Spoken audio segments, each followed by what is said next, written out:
នៅក្នុងវីដេអូនេះខ្ញុំបានប្រមូលចូល podcast ដែលខ្ញុំតែងតែធ្វើវាជារៀងរាល់ថ្ងៃយកមកដាក់បញ្ចូលគ្នាបើសិនជាអ្នកទាំងអស់គ្នាអត់ចង់ស្ដាប់ជាវែងទេអ្នកទាំងអស់គ្នាអាចចូលស្ដាប់មួយក៏បានដែរហើយនៅខាងក្រោមនេះខ្ញុំមានដាក់ម៉ោងដែលទៅដល់ចំណុចមួយនៃ podcast មួយនេះដែលអ្នកទាំងអស់គ្នាចង់ស្ដាប់អ្នកទាំងអស់គ្នាអាចចុចទៅលើម៉ោងនៃពេលវេលានោះបានអ្វីដែលអ្នកផ្ដល់ឲ្យអ្នកដទៃគឺជាអ្វីដែលអ្នកនឹងទទួលបានមកវិញទោះជារឿងល្អឬរឿងអាក្រក់ក្តីសុទ្ធតែមានលទ្ធផលរបស់វាទាំងអស់ដូច្នេះហើយត្រូវចេះប្រុងប្រយ័ត្នរាល់ទង្វើនិងពាក្យសម្ដីរបស់អ្នកទៅលើអ្នកដទៃ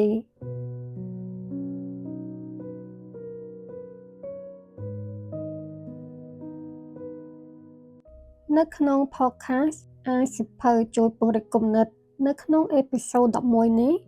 នឹងបកស្រាយពីអ្វីដែលអ្នកផ្ដល់ឲ្យអ្នកដទៃគឺជាអ្វីដែលអ្នកនឹងទទួលបានមកវិញ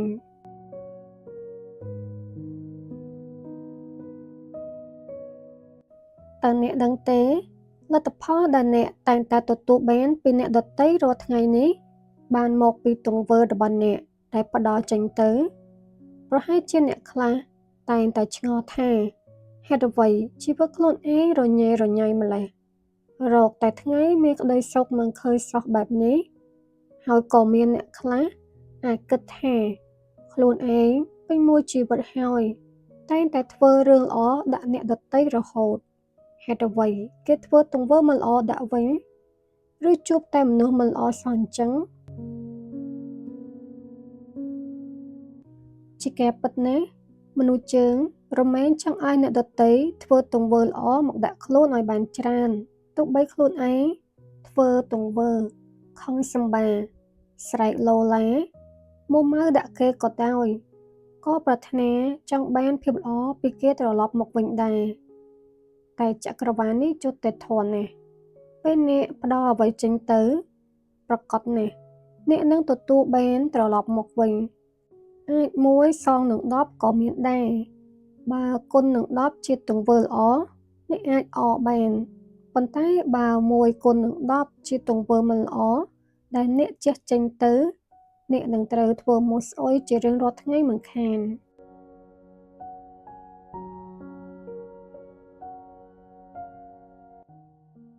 រាល់ថ្ងៃនេះមានមនុស្សជាច្រើនកើត stress ស្ទើរពេញមួយថ្ងៃព្រោះទង្វើអ្នកដទៃហើយខ្លួនឯងក៏ទប់មិនបានកើតចិត្តក្តៅក្រហាយសាយភាយអារម្មណ៍ធុញថប់ទៅដាក់គ្នាទៅវិញទៅមកអញ្ចឹងទៅរហូតរាល់ថ្ងៃបញ្ចប់នៃបញ្ហាមិនឃើញ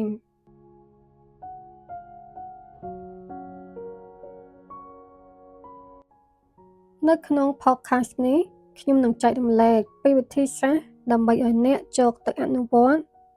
ស្ដាប់ហើយកុំទាន់អាចជឿខ្ញុំទាំងអស់ក៏បានតែចូលទៅសាកល្បងសិនទៅនឹងដឹងថាពិតឬក៏មិនពិតនោះឥឡូវ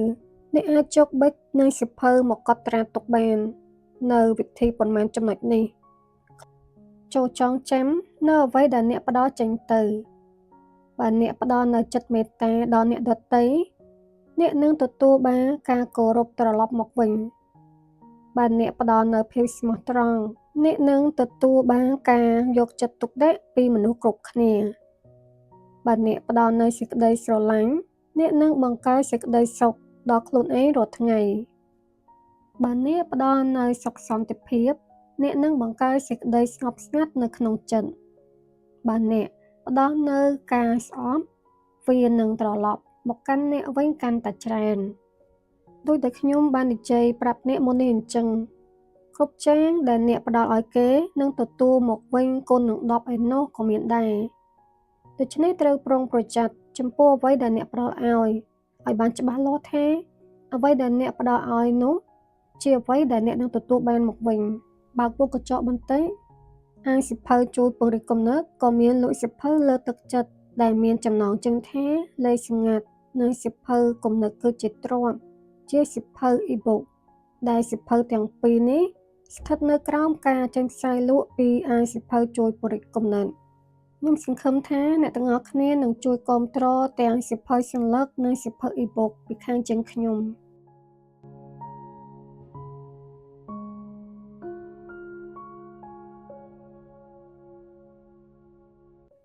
អ្នកជួយអ្នកដទៃគឺជួយខ្លួនឯងល្អចំពោះអ្នកដទៃគឺល្អចំពោះខ្លួនឯងបើចិត្តរបស់អ្នកមិនមានការឈឺឆ្អាលចំពោះអ្នកដទៃមានន័យថាចិត្តរបស់អ្នកកំពុងមានជំងឺហើយអ្នកត្រូវតែប្រញាប់ព្យាបាលឲ្យបានឆាប់បំផុតឡៅជឺពោលថាអ្នកដែលទទួលបានគឺបានផលតិចចំណែកអ្នកដែលឲ្យបែរជាទទួលបានច្រើនទៅវិញការជួយអ្នកដទៃប្រៀបដូចជាសំឡេងខ្ទរដែលអ្នកស្រែកដាក់ជ្រលងភ្នំឬបន្ទប់ដែលបិទជិតអញ្ចឹងអ្នកស្រែកតែម្ដងទេតែសំឡេងឡងមកវិញបែរជាឮទ្វេដងហួសពីការគិត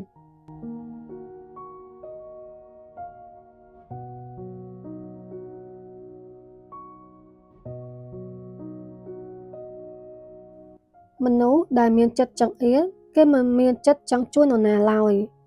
ដោយគេខ្លាចអ្នកដទៃខ្ពង់ខ្ពស់មានមុខមាត់ជាងខ្លួនខ្លាចគេប្រសើរជាងខ្លួនប៉ុន្តែមនុស្សដែលមានទស្សនៈគិតឃើញវែងឆ្ងាយគេមិនគិតបែបនេះឡើយគេគិតថាការជួយអ្នកដទៃគឺជាការជួយដល់ខ្លួនឯង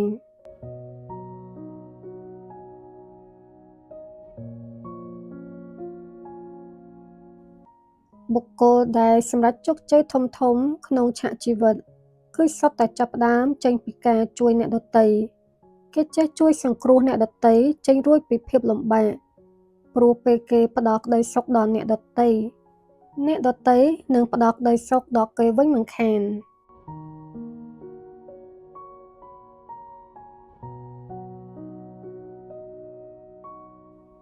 មានប្រយោគមួយពោលថាបើសិនបើតម្លៃមិនស្ថិតនៅលើអ្នកដទៃផ្ដល់ឲ្យឬមិនឲ្យហេតុអ្វីមនុស្សភាគច្រើនព្យាយាមដើរចេញពីមនុស្សដែលមិនផ្ដល់តម្លៃដល់ពួកគេមិនថាអ្នកធ្វើការជាមួយក្រុមហ៊ុនអ្នកទេឬនៅជាមួយមិត្តភក្តិអ្នកត្រូវបានគេគោរពប្រសិនបើអ្នកតែងតែគិតពីវិធីដើម្បីផ្ដល់តម្លៃដល់អ្នកដទៃតម្លៃអាចមាននៅក្នុងទម្រង់ជាច្រើនផ្សេងគ្នាប៉ុន្តែនៅទីបញ្ចប់វាជាការផ្ដល់អ្វីមួយដល់អ្នកនៅជុំវិញចាប់ពីពេលនេះទៅអ្នកគួរតែរៀនយកចិត្តទុកដាក់ចំពោះអ្នកដទៃនិងមនុស្សនៅក្នុងជីវិតរបស់អ្នកមិនថានៅកន្លែងធ្វើការនៅផ្ទះឬនៅកន្លែងណាមួយនោះទេ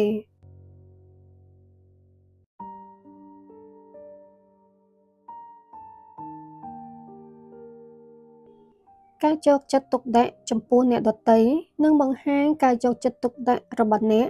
និងបង្ហាញនៅការចូលចិត្តដែលជាលក្ខណៈពិសេសរបស់អ្នកផងដែរវាក៏បង្ហាញផងដែរថាអ្នកមិនផ្ដោតតែនៅលើខ្លួនឯងទេ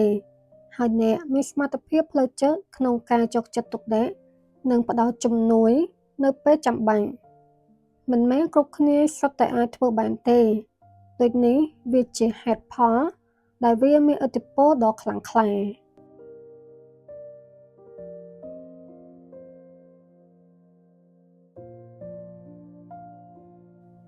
ប្រសិនបើអ្នកចង់ឲ្យអ្នកដទៃគោរពអ្នកប្រកបណាស់អ្នកត្រូវតែគោរពខ្លួនឯងពេលដែលអ្នកនិយាយពីអ្វីមួយត្រូវគិតពិចារណាឲ្យបានច្បាស់លាស់ព្រោះបើសិនអ្នកគិតថាការនិយាយចេញមកត្រូវទាំងអស់នោះពេលនឹងមានថ្ងៃមួយអ្នកនឹងជួបនៅផលអវិជ្ជមាននៅអ្វីដែលអ្នកមិនបានគិតដល់វាជាមិនខាន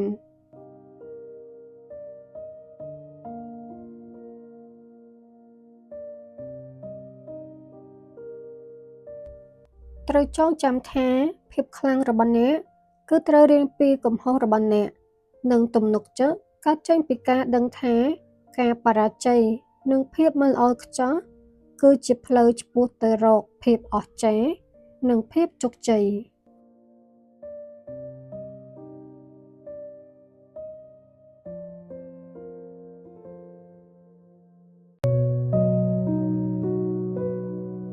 កុំដាក់សម្ពាធខ្លួនឯងតែត្រូវធ្វើឲ្យអស់ពីសមត្ថភាពគឺគ្រប់គ្រាន់ហើយ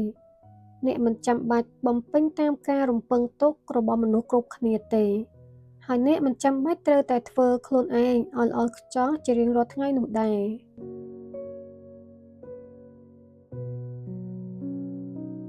នៅក្នុង podcast អានសៀវភៅជួយពរិគំនិតអេពីសូត13នេះនឹងបកស្រាយពីសម្ពាធគឺកុំដាក់សម្ពាធខ្លួនឯងខ្លាំងពេក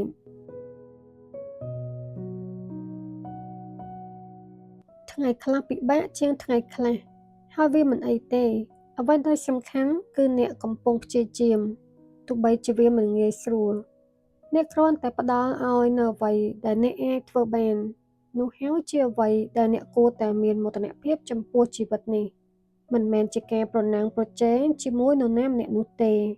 ហើយអ្នកក៏មិនចាំបាច់ប្រញាប់ប្រញាល់ចង់ទទួលបានភាពជោគជ័យដើម្បីបញ្ជាក់តម្លៃរបស់អ្នកឲ្យអ្នកដទៃបានឃើញនោះដែរពេលខ្លះយើងមានអារម្មណ៍ថាមនុស្សដែលមានអាយុប្រហាក់ប្រហែលយើងគេទៅបានឆ្ងាយហើយមានមនុស្សខ្លះមានវ័យស្មើនឹងយើងឬគេអាចនឹងក្មេងជាងយើងគេមានការងារល្អធ្វើគេអាចទទួលបានជោគជ័យគេអាចរកចំណូលបានច្រើនហើយអ្នកខ្លះក៏បានធ្វើតាមក្តីសុបិនព្រោះគេមានគោលបំណងហើយដើរតាមផ្លូវដែលគេកំណត់យ៉ាងច្បាស់លាស់អ្នកខ្លះទៀតក៏ធ្វើអ្វីដែលជាប្រយោជន៍សម្រាប់ខ្លួនឯងនៅពេលក៏លេចមកមើលខ្លួនឯងវិញដូចជាវង្វេងជាមួយផ្លូវជីវិតខ្លួនឯងរហូតដល់បាត់បង់ពេលវេលាបច្ចុប្បន្នទៅបាត់ដោយគ្មានប្រយោជន៍អ្វីទាំងអស់ពិភពលោកអនឡាញវាធ្វើឲ្យយើងមើលឃើញជីវិតរបស់មនុស្សដទៃតែមួយចំណែកយើងគិតថាគេល្អគេសម្បូរហូរហៀគេរីករាយរហូតគេមានអ្វីគ្រប់បែបយ៉ាងហើយយើងគិតថាជីវិតអ្នកដទៃមើលទៅដូចជាងាយស្រួលជាងអ្វីដែលយើងកំពុងតែជួបប្រទះព្រោះតែយើងមិនអាចមើលឃើញអ្វីដែលគេមិនចង់ឲ្យយើងមើលឃើញនោះទេដូចជាការលំបាកការព្យាយាមការខិតខំប្រឹងប្រែងការជំនះរឿងរ៉ាវផ្សេងៗក្នុងជីវិតរាល់ថ្ងៃ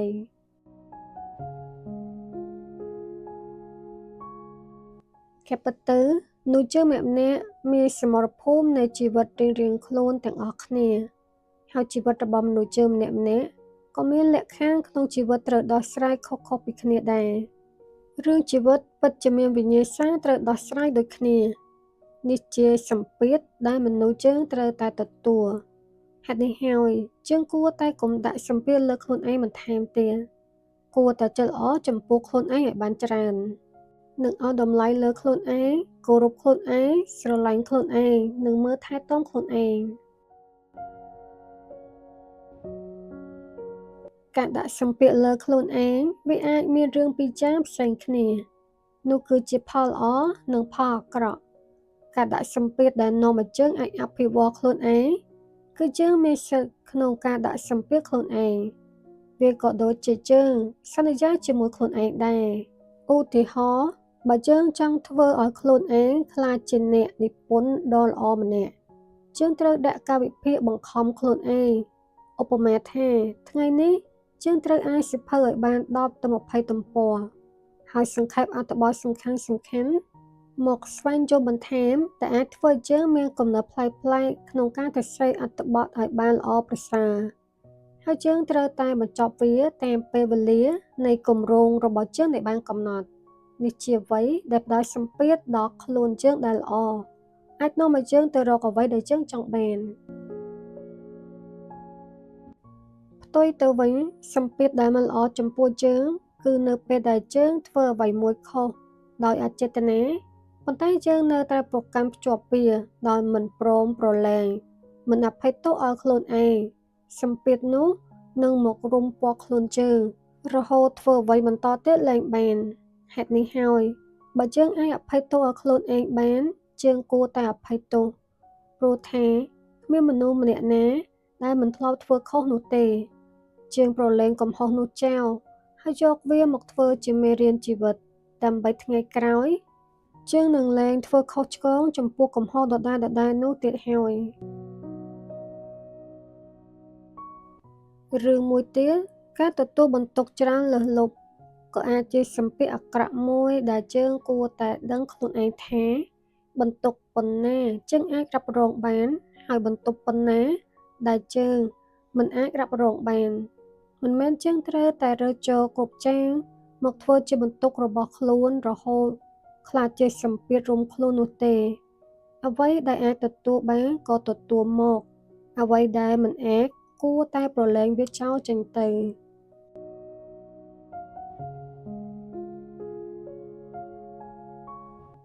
នេះជាវិធីកាត់បន្ថយការដាក់សម្ពាធចំពោះខ្លួនឯងមានដូចជាការលួងលោមខ្លួនឯងការនិយាយពាក្យវិជ្ជមានជាមួយខ្លួនឯងគឺជាទម្លាប់ដែលអាចកាត់បន្ថយការដាក់សម្ពាធចំពោះខ្លួនឯងនៅពេលស្ថិតក្នុងស្ថានភាពអាក្រក់ឬនៅក្នុងពេលដែលមានសម្ពាធផ្លូវចិត្តដោយសារការប្រព្រឹត្តខុសឆ្គងណាមួយជារឿយៗនៅពេលនរណាម្នាក់មកសុំជំនួយឬត្រូវការលើកទឹកចិត្តជាងមានប្រយោគវិជ្ជមានជាច្រើនក្នុងការលួងលោមផ្ដល់ការគាំទ្រយ៉ាងពេញទំហឹងទៅកាន់ពួកគេប៉ុន្តែនៅពេលស្ថិតក្នុងស្ថានភាពរបស់ខ្លួនឯងវិញបែរជារកពីអ្វីថ្លៃមកកាន់ខ្លួនឯងមិនបាននេះហៅថាមិនបានផ្ដល់ការអាណិតមកកាន់ខ្លួនឯងបានពេញលេញនៅឡើយទេសកម្មភាពដែលផ្ដល់ការអាណិតអាសូរចំពោះខ្លួនឯងសុទ្ធតែជាចំណែកសំខាន់ដូចគ្នាដូចជាការព្យាយាមចូលពីតម្រូវការផ្ទាល់ខ្លួនការនិយាយពាក្យវិជ្ជមានជារៀងរាល់ថ្ងៃសមាធិអប់រំចិត្តផ្ចង់អារម្មណ៍ចំពោះបច្ចុប្បន្នភាពធ្វើល្អជាមួយខ្លួនឯងឲ្យដូចទៅនឹងអ្នកដទៃតើក្នុងពេលពេញមួយថ្ងៃបានធ្វើអ្វីខ្លះដែលគាំទ្រដល់សុខភាពផ្លូវចិត្តរបស់ខ្លួនឬទេប្រសិនបើអ្នកមានទម្លាប់និយាយដោយមិនបានគិតពីផលប៉ះពាល់ចំពោះខ្លួនឯងទេមិនខុសអីពីការប្រើប្រាស់ទម្លាប់ប្រចាំថ្ងៃឲ្យខ្លាចទៅជាសត្រូវនឹងខ្លួនឯងនោះទេពេលខ្លះអ្នកមានទម្លាប់ប្រុងប្រយ័ត្នពាក្យសម្ដីឬការប្រព្រឹត្តមិនល្អជាមួយអ្នកដទៃតែប៉ុណ្ណោះតែបែរជាមិនប្រយ័ត្នជាមួយខ្លួនឯងយូរៗទៅនឹងជំរុញឲ្យផ្នត់គំនិតអវិជ្ជមានរីកដុះដាលហើយសុខភាពផ្លូវចិត្តធ្លាក់ចុះការស្វែងយល់ពីសម្ពាធដែលកំពុងមានការទុកចន្លោះនិងការព្យាយាមស្វែងយល់ពីអ្វីៗដែលកើតមានជាពិសេសអំឡុងពេលបាក់ទឹកចិត្តឬការ stress ការបន្ទោសខ្លួនឯងញឹកញាប់ការខកចិត្តនិងការអស់សង្ឃឹមជាដើមគឺជាពេលមួយដែលចាំបាច់ត្រូវការឆ្លុះបញ្ចាំងដើម្បីរកឲ្យឃើញពីដើមចុងនៃបញ្ហាបើកវងកញ្ចក់បន្តិចអាចសៀវភៅជួយពង្រីកគំនិតមានលក់សៀវភៅទស្សនៈបែបលើកទឹកចិត្តតែមានចំណងជើងថាលេខសម្ងាត់និងសៀវភៅទស្សនៈជាលក្ខណៈ e-book ដែលអានលើទូរស័ព្ទដៃដែលមានចំណងជើងថាគំនិតគឺជាទ្រព្យសៀវភៅទាំងពីរក្បាលនេះស្ថិតក្រោមការចែងផ្សាយលក់ពីអាយសៀវភៅជួយពង្រីកគំនិត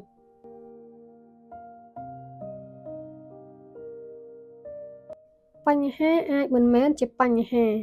ការដោះស្រាយបញ្ហាដែលមានភាពឆ្លាតវៃនៅត្រង់ចំណុចនេះគឺការស្វែងយល់ឬកត់ចំណាំជំនួសឲ្យការគេចវេះប្រសិនបើលំបាកខ្លាំងរហូតដល់គាំងគំនិតគិតមិនឃើញដំណោះស្រាយដែលល្អចំពោះខ្លួនឯងនោះទេសាកសម័យបន្តិចថាប្រសិនបើបញ្ហានេះកើតឡើងលើមិត្តរបស់អ្នកតើអ្នកនឹងនិយាយពីអ្វីទៅកាន់មិត្តរបស់អ្នកមានន័យថាអ្នកត្រូវនិយាយជាមួយខ្លួនឯងឲ្យដូចពេលដែលអ្នកនិយាយលើកទឹកចិត្តទៅកាន់មិត្តភក្តិរបស់អ្នក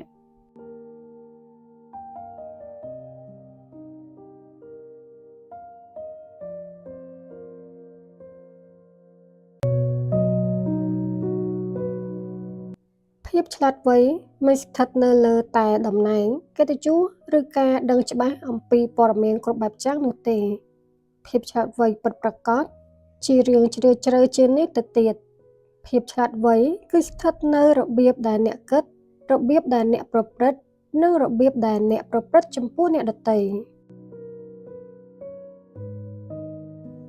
នៅក្នុង podcast អានសៀវភៅជួយពង្រីកគំនិតអេពីសូត14នឹងបកស្រាយពី7ទស្សនៈរបស់មនុស្សឆ្លាតវៃឥឡូវមកដឹងពី7ទស្សនៈរបស់មនុស្សឆ្លាតវៃទាំងអស់គ្នា 1. មនុស្សឆ្លាតវៃតែងតែស្ដាប់ច្រើនជាងនិយាយមនុស្សឆ្លាតវៃមិនចាំបាច់ត្រូវបង្ហាញឲ្យអ្នកដទៃដឹងថាពួកគេឆ្លាតប៉ុណ្ណានោះទេពួកគេរៀនបានច្រើនជាងមុនដោយការសង្កេតនិងស្ដាប់មុននឹងធ្វើអ្វីមួយ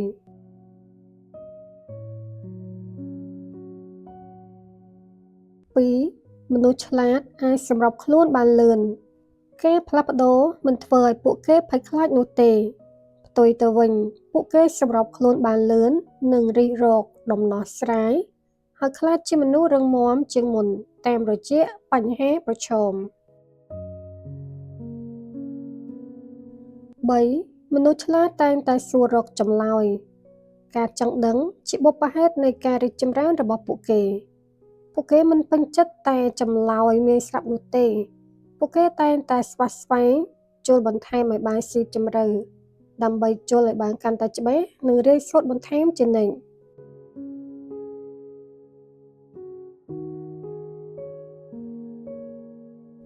4. មនុស្សឆ្លាតអាចគ្រប់គ្រងអារម្មណ៍ខ្លួនឯងបាន ជំនួសឲ្យការឆ្លើយតបដោយកំហឹងឬការភ័យខ្លាច ពួកគេនៅស្ងៀមស្ងាត់និងពិចារណា ភាពឆ្លាតវៃនៃអារម្មណ៍ជាសញ្ញានៃប្រាជ្ញាពិតប្រាកដ 5. មនុស្សឆ្លាតវៃទទួលស្គាល់នៅពេលធ្វើខុស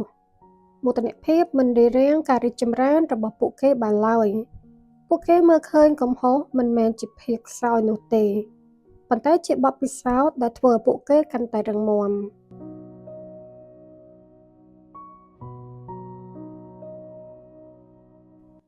6. មនុស្សឆ្លាតវៃឲ្យតម្លៃទៅលើការរៀនសូត្រជាងការបង្ហាញខ្លួន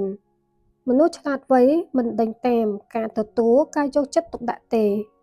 ពួកគេដេញតាមចំណេះដឹងដោយខិតខំអភិវឌ្ឍខ្លួនឯងឲ្យកាន់តែល្អជាងម្សិលមិញជានិច្ច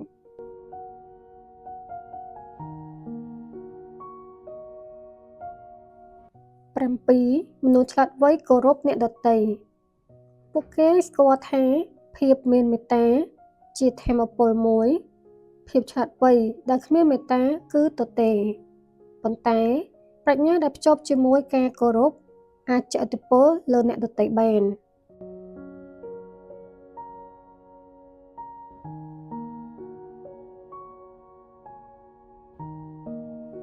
អ្វីដែលបានរៀបរាប់ទាំង 7 ទស្សនៈនេះ មាន 1, 2 ឬ 3 ជាអ្នកដែលរទេ បើរកមិនបានសូម្បីតែមួយក៏កុំទាន់ព្រួយបារម្ភអី ព្រោះអ្វីៗអាចផ្លាស់ប្ដូរបានទាំងអស់ ហើយអ្នកក៏មិនប្រាកដថាស្ថិតនៅចំណុចដដែលដែលគ្មានការលូតលាស់នោះដែរ ដរាបណាអ្នកមានឆន្ទៈក្នុងការផ្លាស់ប្ដូរ អ្នកក៏អាចក្លាយទៅជាមនុស្សឆ្លាតវៃបានដូចអ្នកដទៃដែរ គ្រប់យ៉ាងស្ថិតនៅលើអ្នកខ្លួនឯងតែប៉ុណ្ណោះ ចង់បន្តឲ្យខ្លួនឯងនៅតែមិនដឹង មិនចេះ មិនហ៊ានបន្តទៀត ឬក៏ចាប់ផ្ដើមអភិវឌ្ឍខ្លួនឯងឲ្យឡើងខ្ពស់ ឆ្ពោះទៅរកភាពជាមនុស្សឆ្លាតវៃ វាជាជម្រើសរបស់អ្នក ចូលធ្វើការសម្រេចចិត្តជ្រើសរើសនៅក្នុងពេលនេះ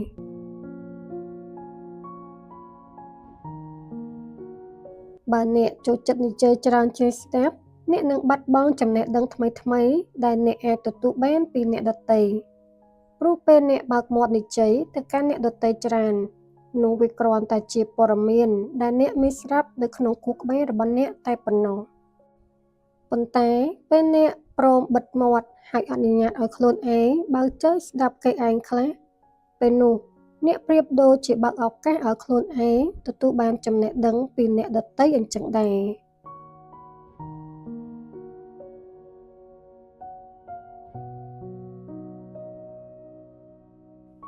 មនុស្សម្នាក់មានគំនិតមួយ ហើយគំនិតមួយអាចផ្លាស់ប្ដូរជីវិតអ្នកទាំងស្រុងបាន បើអ្នកស្ដាប់ចំគំនិតល្អ ហើយអ្នកអាចយកគំនិតនោះទៅអនុវត្ត មានតែការអនុវត្តទើបមានលទ្ធផល មានលទ្ធផលទើបជីវិតអ្នកផ្លាស់ប្ដូរពីជំហានមួយទៅជំហានមួយទៀតបាន វាមិនជាប់នៅមួយកន្លែងដូចពីមុន គ្រប់យ៉ាងតែងតែផ្លាស់ប្ដូរទៅតាមពេលវេលា ព្រោះគ្មានអ្វីដែលនៅស្ថិតស្ថេរនិងទៀងទាត់នោះឡើយ សូម្បីវ័យនៃអាយុរបស់យើងក៏រាប់ទៅមុខរហូតដែរ ដូច្នេះហើយ អ្នកត្រូវតែរៀនធ្វើជាមនុស្សឆ្លាតវៃ ដើម្បីផ្លាស់ប្ដូរ និងសម្របខ្លួនឲ្យបានលឿន កុំបណ្ដោយឲ្យជីវិតខ្លួនឯងជាប់ក្នុងអតីតកាល ព្រោះតែមិនព្រមផ្លាស់ប្ដូរផ្នត់គំនិតចាស់ៗចេញឲ្យអស់ គេមិនព្រមផ្លាស់ប្ដូរផ្នត់គំនិតចាស់នេះហើយ ដែលជាបញ្ហារំខានផ្លូវចិត្តជើង មិនអាចសម្របខ្លួនឲ្យបានលឿន ព្រោះពិបាកក្នុងការរិះរកវិធីដោះស្រាយបញ្ហាដែលខ្លួនឯងកំពុងប្រឈម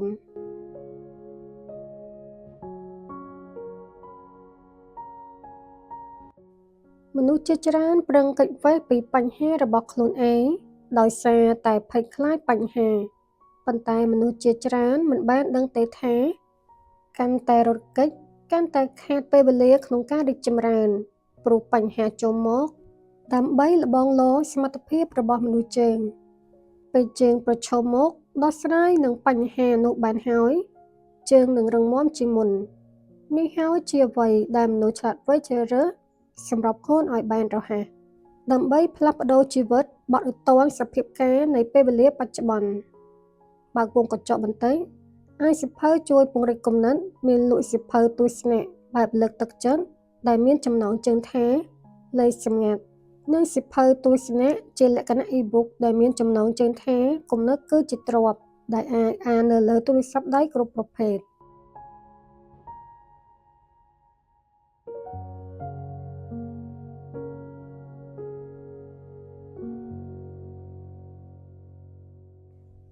បច្ចុប្បន្ននេះនៅលើអនឡាញមានរឿងឈឺក្បាលច្រើនណាស់បើអ្នកមើលមិនប្រយ័ត្នទេអាចប៉ះពាល់ដល់ជីវិតរស់នៅប្រចាំថ្ងៃរបស់អ្នកបានព្រោះវាធ្វើឲ្យអ្នកកើនស្ត្រេសឆាប់ខឹងឆេវឆាវពិបាកក្នុងការគ្រប់គ្រងអារម្មណ៍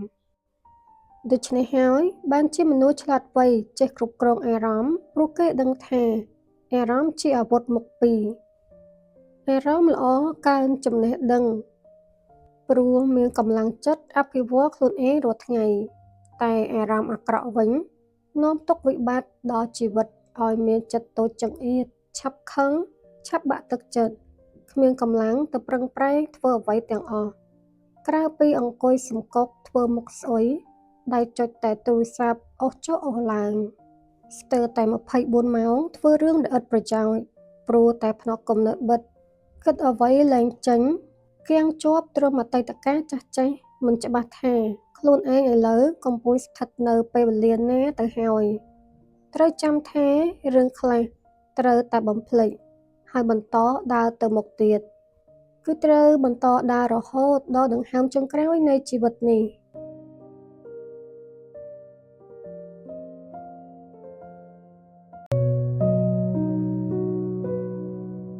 ចិត្តរបស់អ្នកគឺជាអ្នកដឹកនាំជីវិតរបស់អ្នកអ្វីដែលអ្នកគិតអ្នកនឹងក្លាយទៅជាបែបនោះមានន័យថាគិតអវិជ្ជមានច្រើនជីវិតរបស់អ្នកនឹងរកាំរកូសទៅតាមនោះអញ្ចឹងទៅការគិតវិជ្ជមានមិនមែននាំឲ្យជីវិតរបស់អ្នករលូនរហូតទេប៉ុន្តែវាជួយឲ្យអ្នករកឃើញដំណោះស្រាយនៃបញ្ហាវាជាការជ្រើសរើសក្នុងការសម្រេចចិត្តតើអ្នកគួរតែយកភាពភ័យខ្លាចឬក៏ជ្រើសរើសយកក្តីសង្ឃឹមជំនួសឲ្យការភ័យខ្លាច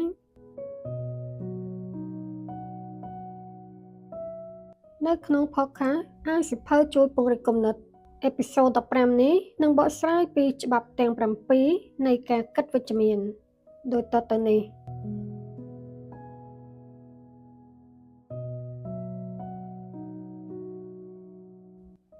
1ការពារគំនិតរបស់អ្នកគំនិតរបស់អ្នកបង្កើតជាការពិតក្នុងជីវិតរបស់អ្នកដូច្នេះហើយត្រូវតែបដូរពីពាក្យថាខ្ញុំមិនអាចទៅជាពាក្យថាខ្ញុំអាចហើយចាំសង្កេតមើលជីវិតរបស់អ្នកដោយខ្លួនឯងតើនឹងផ្លាស់ប្ដូរយ៉ាងណាខ្លះ2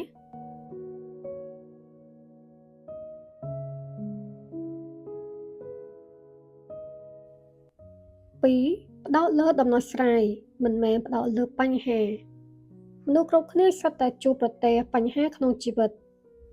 ហើយបញ្ហានីមួយៗមានពីរផ្នែកគឺឧបសគ្គនិងឱកាសមានន័យថាបើអ្នកផ្ដោតលើឧបសគ្គអ្នកនឹងមើលឃើញបញ្ហាជាឧបសគ្គគ្រប់ចំណុចទាំងអស់ហើយមើលឃើញមនុស្សគ្រប់គ្នាជាសត្រូវព្រោះយល់ថាអ្នកណាក៏គេទម្លាក់បន្ទុកបញ្ហាមកលើខ្លួនឯងដែរសូម្បីតែក្រុមគ្រួសាររបស់ខ្លួនឯងផ្ទាល់ក៏ដោយផ្ទុយទៅវិញបើអ្នកផ្ដោតទៅលើឱកាសអ្នកនឹងមើលឃើញថាបញ្ហាកំពុងបង្រៀនមេរៀនជីវិតដ៏សំខាន់ដល់អ្នកហើយវាកំពុងរុញអ្នកឲ្យឡើងទៅកម្រិតថ្មីមួយទៀតពេលអ្នកផ្ដោតលើដំណោះស្រាយវាប្រៀបដូចជាបង្ហាត់ខ្លួនឯងឲ្យស្វែងរកច្រកចេញមិនមែនឃុំខ្លួនឯងនៅក្នុងគុកឥតជញ្ជាំងបន្តទៀតនោះទេ3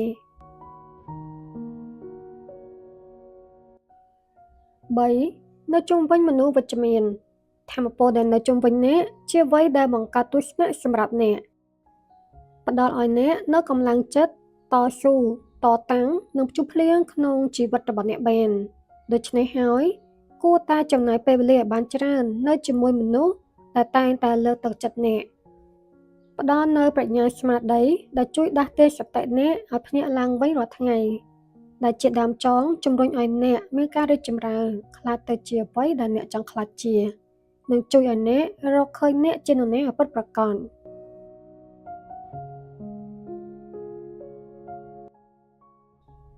4. អនុវត្តការដឹងគុណជារៀងរាល់ថ្ងៃបើសួរថាការដឹងគុណសំខាន់ឬទេប្រកបនេះថាពិតជាសំខាន់ខ្លាំងណាស់ព្រោះការដឹងគុណជួយឲ្យអ្នកបំលែងការផ្ដោតចិត្តពីអ្វី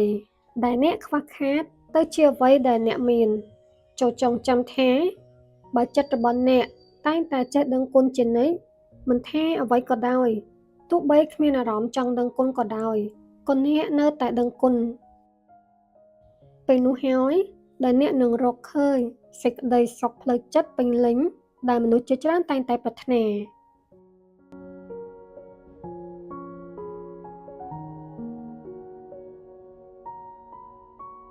5. និយាយពាក្យវិជ្ជមានពាក្យមានអំណាចអ្វីដែលអ្នកនិយាយចំពោះខ្លួនឯងនិងអ្នកដទៃនឹងក្លាយជាការពិតបើនិយាយអ្វីនឹងក្លាយជាការពិតបែបនេះតើអ្នកគួរតែបន្តនិយាយពាក្យអាក្រក់ៗទៀតឬទេឧទាហរណ៍អ្នកចូលចិត្តនិយាយថាខ្ញុំគ្មានលុយទេខ្ញុំមិនស្អាតទេខ្ញុំចាស់ហើយខ្ញុំឈឺច្រើនខ្ញុំធ្វើអ្វីក៏បរាជ័យដែរខ្ញុំគិតអ្វីមិនចេញសោះខ្ញុំឈួតព្រោះតែបំណុលខ្ញុំជួបតែបញ្ហា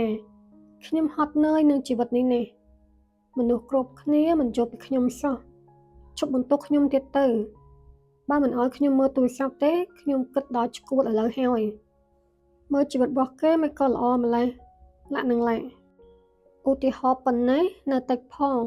ព្រោះមានមនុស្សខ្លះនិយាយពាក្យអវិជ្ជមានដាក់ខ្លួនឯង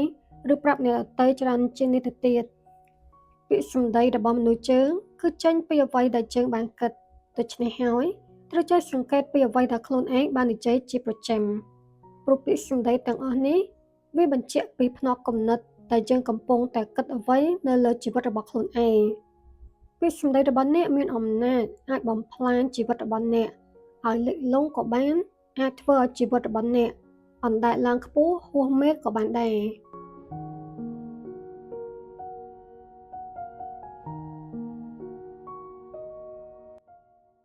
6. រៀនពីការបរាជ័យ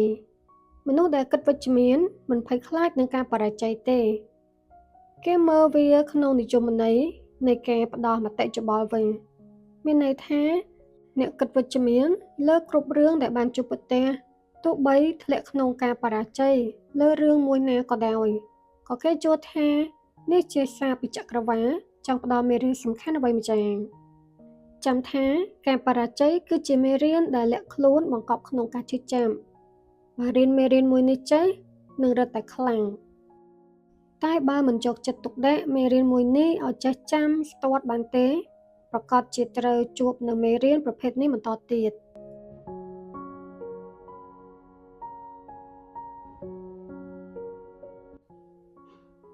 7. ជឿជាក់ទៅលើអ្វីដែលអាចកើតមានបាននៅពេលដែលអ្នកជឿថាថ្ងៃស្អែកនឹងល្អប្រសើរជាងនេះអ្នកកំពុងតែផ្ដល់កម្លាំងចិត្តឲ្យខ្លួនឯងដើម្បីបង្កើតអ្វីដែលថ្មីឡើងមកនៅលើโลกនេះ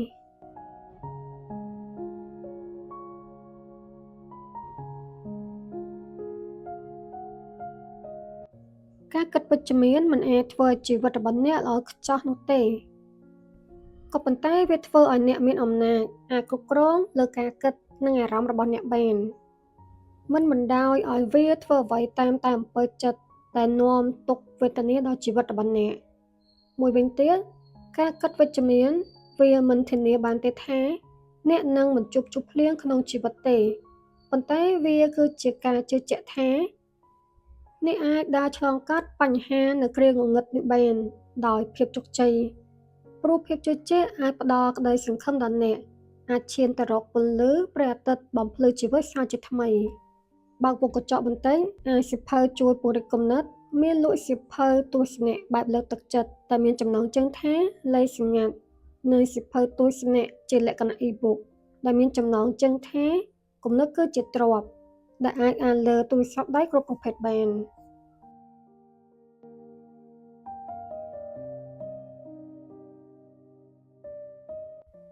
ការគិតវិជ្ជមានជួយឲ្យអ្នកមើលឃើញឱកាសកាន់តែច្រើនពេលដែលអ្នកគិតវិជ្ជមានច្រើនជាងអវិជ្ជមាននោះសូម្បីតែឧបសគ្គឬផលលំបាកអ្វីមួយក៏អ្នកអាចចាត់ទុកវាថាជាឱកាសដើម្បីឲ្យអ្នករៀនអ្វីថ្មីៗដែរឬវាក៏អាចជួយពង្រឹងអ្វីដែលអ្នកមិនធ្លាប់ដឹងមិនធ្លាប់ស្គាល់ពីមុនមកហើយពេលនេះទទួលយកនិងប្រឈមមុខនឹងវាដោយរីករាយ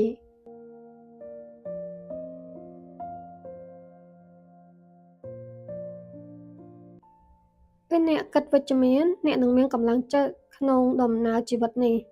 ពេលគិតដល់រឿងល្អៗអ្នកក៏តែងតែគិតថាខ្លួនឯងអាចធ្វើបានអាចជំនះវាបានហើយក៏រំលឹកប្រាប់ខ្លួនឯងជាប្រចាំថាមិនសាកមិនដឹងមិនប្រឹងក៏មិនដកគោលដៅ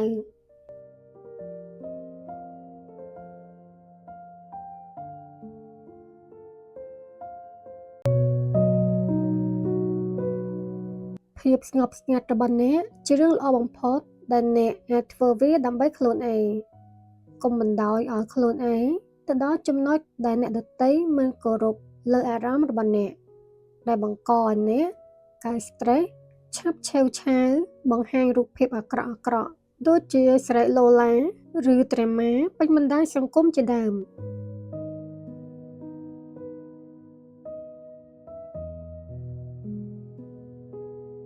នៅក្នុង podcast អានសៀវភៅជួយពង្រឹងគំនិត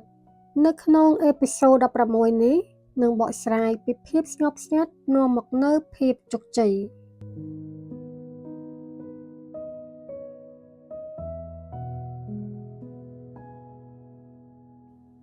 ហេតុអ្វីបានជាអ្នកត្រូវផ្ដោតអារម្មណ៍និងថាមពលជាច្រើនទៅឲ្យមនុស្សដែលតែងតែបង្ហាញតាមរយៈអាកប្បកិរិយានិងគំនិតរបស់ពួកគេថាពួកគេមិនគិតថាអ្នកមានតម្លៃប៉ុណ្ណានោះទេ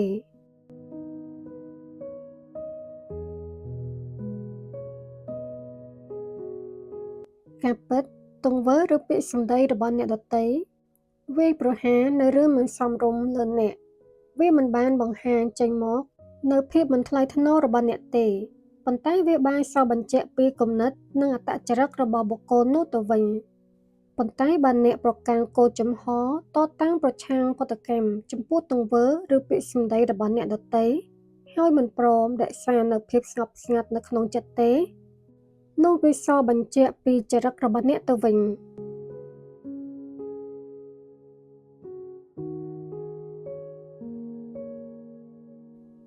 នៅពេលជួបរឿងលំបាកអ្នកត្រូវបង្ហាញឲ្យមនុស្សដែលធ្វើឲ្យអ្នកស្មុគស្មាញនៅក្នុងចិត្តឃើញថាអ្នកនឹងមិនលេងហ្គេមនោះជាមួយគេនោះទេអ្នករក្សាភាពស្ងប់ស្ងាត់ព្រោះភាពស្ងប់ស្ងាត់របស់អ្នកគឺជាអំណាចម្ចាស់ដែលអ្នកដទៃមិនហ៊ានចូលក្បែរអ្នកទៀតទេវាប្រៀបដូចជាខែការពារអ្នកឲ្យរួចពីមនុស្សដែលមិនឲ្យតម្លៃអ្នកហើយឲ្យគេខ្មាស់អៀននឹងទង្វើឬពាក្យសម្ដីរបស់គេធ្វើមកលើអ្នក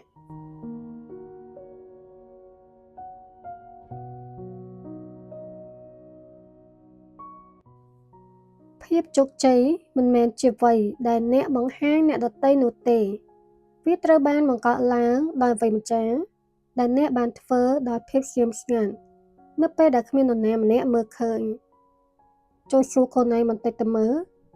តើអ្នករស់នៅដើម្បីឲ្យអ្នកដទៃចាប់អារម្មណ៍ឬកំពុងកសាងទម្លាប់ក្នុងការអភិវឌ្ឍខ្លួនឯងដោយភាពស្ងប់ស្ងាត់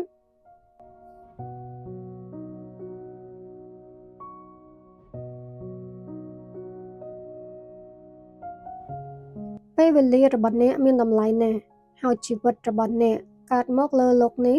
រឹតតែមានតម្លៃទៅទៀតបើសិនជាអ្នករវល់តែយកពេលវេលាលេងហ្គេមរបស់អ្នកដទៃដែលកំពុងចុចឲ្យអ្នកខឹងអ្នកក៏ប្រតិកម្មតបតដោយកំហឹងត្រឡប់ទៅវិញភ្លាមតើអ្នកនឹងមានពេលវេលាឯណាសម្រាប់កសាងវិថីជីវិតខ្លួនឯងទៅដូច្នេះហើយចូលរក្សាភាពស្ងៀមស្ងាត់នៅគ្រប់កលៈទេសៈទាំងអស់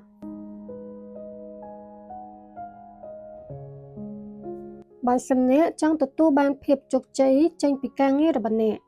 កត្រូវចេះអត់ធ្មត់សង្កត់ចិត្តគ្រប់គ្រងសតិស្មារតីរបស់អ្នកឲ្យបានល្អកុំបណ្តោយឲ្យជីវិតប្រែប្រួលទៅតាមអ្នកដទៃបង្វិលឲ្យសោះ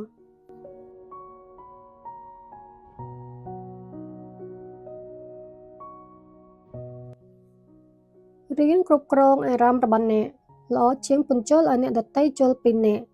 ព្រោះពិភពលោកនេះពោរពេញទៅដោយភាពរំខានហើយក៏មានមនុស្សដែលចង់ឃើញអ្នកបរាជ័យច្រើនជាងចង់ឃើញអ្នកជោគជ័យមនុស្សខ្លះរិះគន់អ្នកគ្រប់បែបយ៉ាងមើលមិនឃើញពីតម្លៃរបស់អ្នកទេតែក៏នៅមកពឹងពាក់អ្នកឲ្យជួយគេដោយប្រយោជន៍ដដែល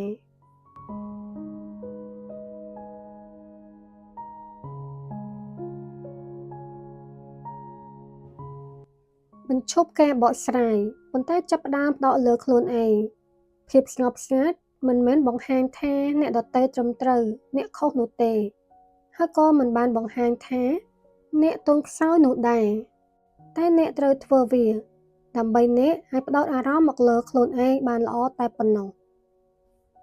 កុំចង់បកស្រាយពីហេតុផល1 2 3ប្រាប់អ្នកដទៃហើយកុំសម័យថាអ្នកដទៃនឹងចូលពីអ្វីដែលអ្នកខំចំណាយពេលវេលាបកស្រាយព្រោះគេមានគំនិតគិតផ្ទុយពីអ្នករួចស្រេចទៅហើយ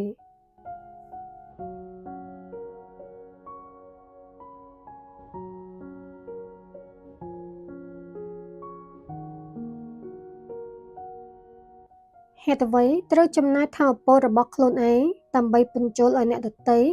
ដែលមិនដែលមើលឃើញពីគុណសម្បត្តិរបស់អ្នកការនិយាយច្រើនការប្រើថាមពលខ្វល់ខ្វាយច្រើនការមិនសប្បាយចិត្តច្រើននឹងធ្វើឲ្យថាមពលក្នុងខ្លួនអ្នកត្រូវបាត់បង់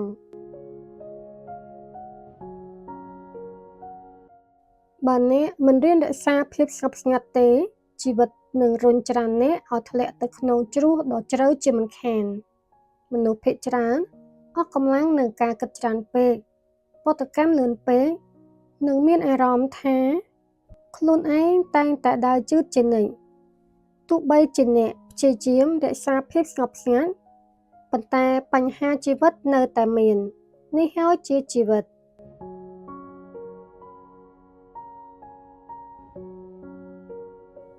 ភាពស្ងប់ស្ងាត់ជាអ្វីដែលអ្នកត្រូវហ្វឹកហាត់ភាពវិជ្ជមានជាអ្វីដែលអ្នកត្រូវកសាងអ្នកមិនត្រូវការជីវិតដែលល្អខ្ចោះនោះទេអ្នកត្រូវការផ្នត់គំនិតថ្មីដែលដឹកនាំជីវិតអ្នកទៅរកអ្វីដែលល្អប្រសើរជាងមុន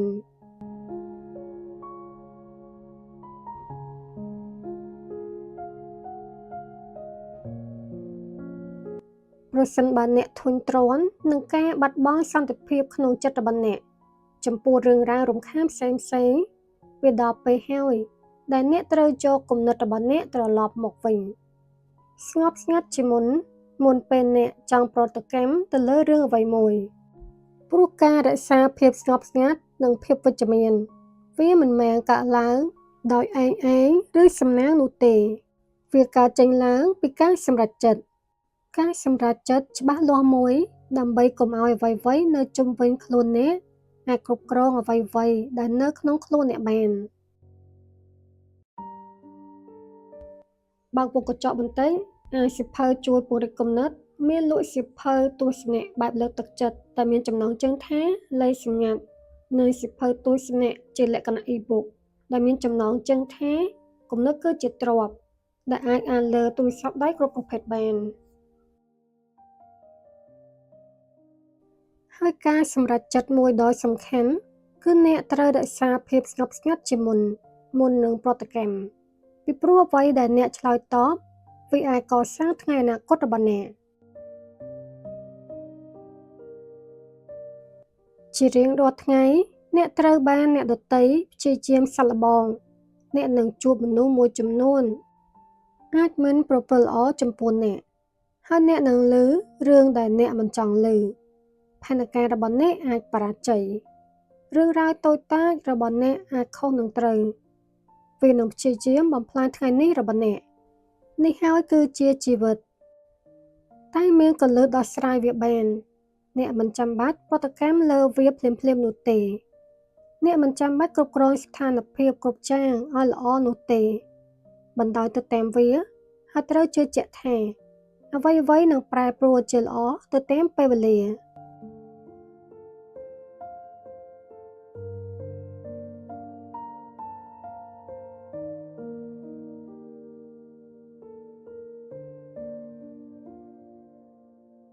នៅក្នុងជីវិតនេះអ្នកត្រូវដឹកនាំខ្លួនឯងជាមុនសិននៅពេលអ្នកដទៃមើលងាយអ្នកប្រតិកម្មរបស់អ្នកអាចជាកំហឹងប្រកបណាស់ថាអ្នកចង់ស្រែកទៅវិញអ្នកចង់បកស្រាយបង្ហាញពីទស្សនៈរបស់អ្នកចង់ការពារខ្លួនឯងប៉ុន្តែបើអ្នកប្រតិកម្មលឿនពេកអ្នកនឹងបាត់បង់ការគ្រប់គ្រងសតិស្មារតីជាមិនខានហើយនៅពេលដែលអ្នកបាត់បង់ការគ្រប់គ្រងប្រកបណាស់អ្នកដទៃនឹងឈ្នះអ្នកមិនមែនដោយសារគេឆ្លាតជាងអ្នកនោះទេឬក៏គេខ្លាំងជាងអ្នកនោះទេប៉ុន្តែដោយសារតែអ្នកផ្ដល់នូវអារម្មណ៍របស់អ្នកទៅក្នុងស្ថានភាពនោះហើយការស្ដាយក្រោយតែងតែកើតឡើងនៅពេលដែលអ្នកធ្វើសកម្មភាពខុសព្រោះអ្នកប្រតិកម្មលឿនពេកដែលបណ្ដាលឲ្យអ្នកធ្វើអ្វីនិយាយអ្វីខ្វះការគិតពិចារណាបានច្បាស់លាស់ចូលចងចាំថាសន្តិភាពក្នុងជីវិតមិនមែនកើតឡើងពីភាពល្អខ្ចោះនោះទេតែវាជាការសង្កត់ចិត្តខ្លួនឯងឲ្យចេះរក្សាភាពស្ងប់ស្ងាត់នៅគ្រប់កលៈទេសៈទាំងអស់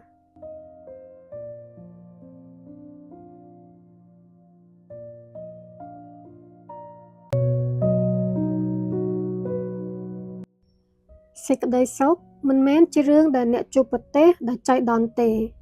វាជារឿងដែលអ្នកបង្កើតឡើងរាល់ថ្ងៃវាមិនបានមកពីសំណាងឬភាពល្អខ្ចោះនោះទេ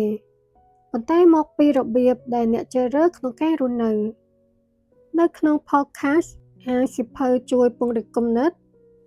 និងលើកយកច្បាប់7ប្រការសម្រាប់ជីវិតរីករាយមកបកស្រាយនៅក្នុងអេពីសូត17នេះ1. អនុវត្តការដឹងគុណជាប្រចាំចូលផ្ដោតលើអ្វីដែលអ្នកមានមិនមែនអ្វីដែលអ្នកខ្វះខាតនោះទេ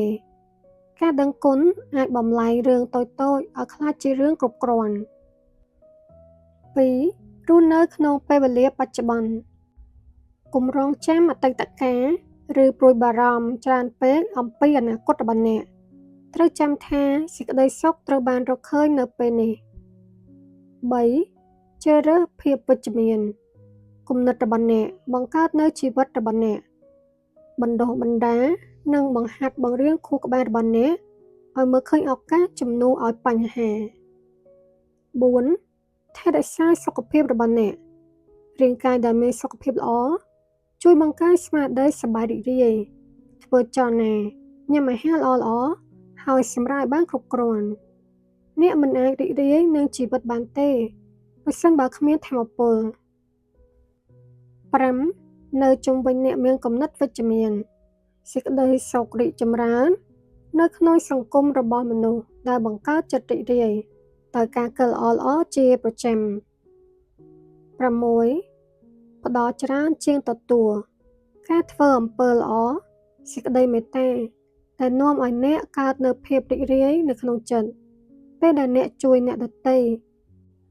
អ្នកកំពុងបង្កើតអត្ថន័យនិងការភ្ជាប់ក្នុងជីវិតផ្ទាល់ខ្លួនរបស់អ្នក 7. បន្តរៀននិងអភិវឌ្ឍខ្លួនឯងការឈប់ដំណើរការនាំឲ្យកើតសេចក្តីអស់សង្ឃឹមការលូតលាស់ទាំងផ្ទាល់ខ្លួនអារម្មណ៍ឬវិញ្ញាណនាំមកនូវការពេញចិត្តពិតប្រាកដសេចក្តីសុខមិនមែនជាគោលដៅទេប៉ុន្តែជារបៀបរស់នៅបើសិនបើអ្នកអនុវត្តច្បាប់ទាំងនេះអ្នកនឹងដឹងថាសេចក្តីរីករាយមិនមែនស្ថិតនៅលើអ្វីដែលអ្នកកាន់កាប់ទេប៉ុន្តែស្ថិតនៅលើរបៀបដែលអ្នករស់នៅការស្រឡាញ់និងការរីកចម្រើនលូតលាស់រាល់ថ្ងៃបើអ្នកចង់ឲ្យជីវិតមានភាពរីករាយនិងជោគជ័យគន្លឹះសំខាន់បំផុតមួយគឺគិតវិជ្ជមានពោលគឺត្រូវបោះបង់ចោលនៅទម្លាប់និងអាកប្បកិរិយាអវិជ្ជមានតែធ្វើឲ្យអ្នកមុជមិនជ្រៅទៅមិនឆ្ងាយមនុស្សយើងភាគច្រើនតែខ្លាចបាត់បង់ឱកាសមួយនិងគ្មានឱកាសលើកក្រោយទៀតដូច្នេះហើយរាយរែកមិនហ៊ានបោះបង់ចោលឱកាសដែលមានចំពោះមុខបើទោះបីជាឱកាសនោះមិនសូវគប់ចិត្ត និងមិនមែនជាអ្វីដែលខ្លួនឯងស្រឡាញ់មែនទែនក្តីមនុស្សជោគជ័យល្បីៗនៅលើលោកនេះដឹងថាធនធាននិងគោលដៅរបស់ខ្លួនមានកំណត់ដូច្នេះគេវាយតម្លៃឱកាសនីមួយៗដែលមានចំពោះមុខដោយហ្មត់ចត់ពួកគេមិនខ្លាចនឹងបាត់បង់ឱកាសនោះទេ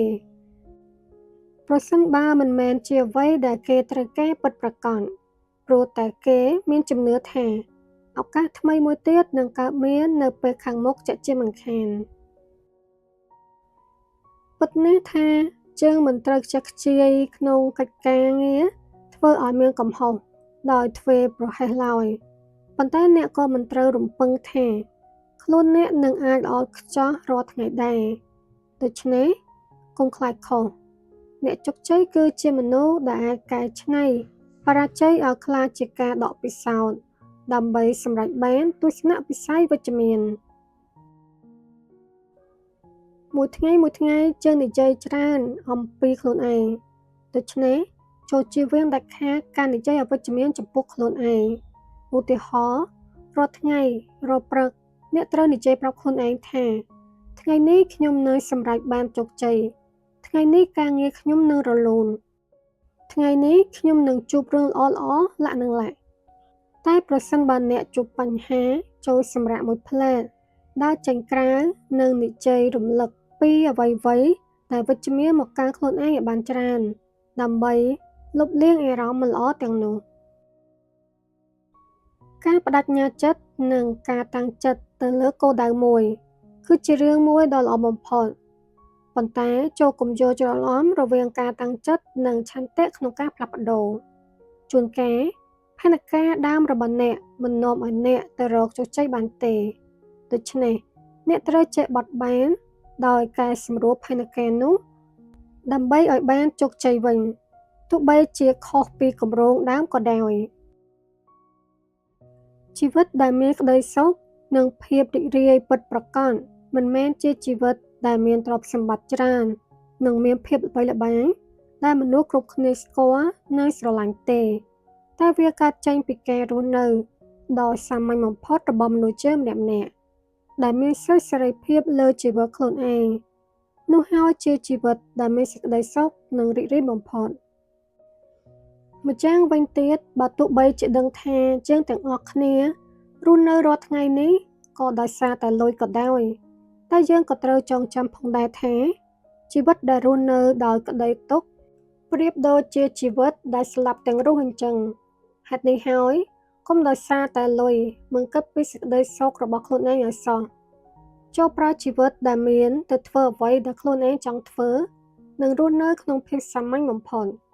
ពេលនោះអ្នកនឹងរកឃើញថាក្តីសុខនិងភាពរីករាយពិតប្រាកដរបស់មនុស្សយើងម្នាក់ៗមិនមែនកើតចេញពីទ្រព្យសម្បត្តិស្ដុយស្ដំនិងភាពល្បីល្បាញទេ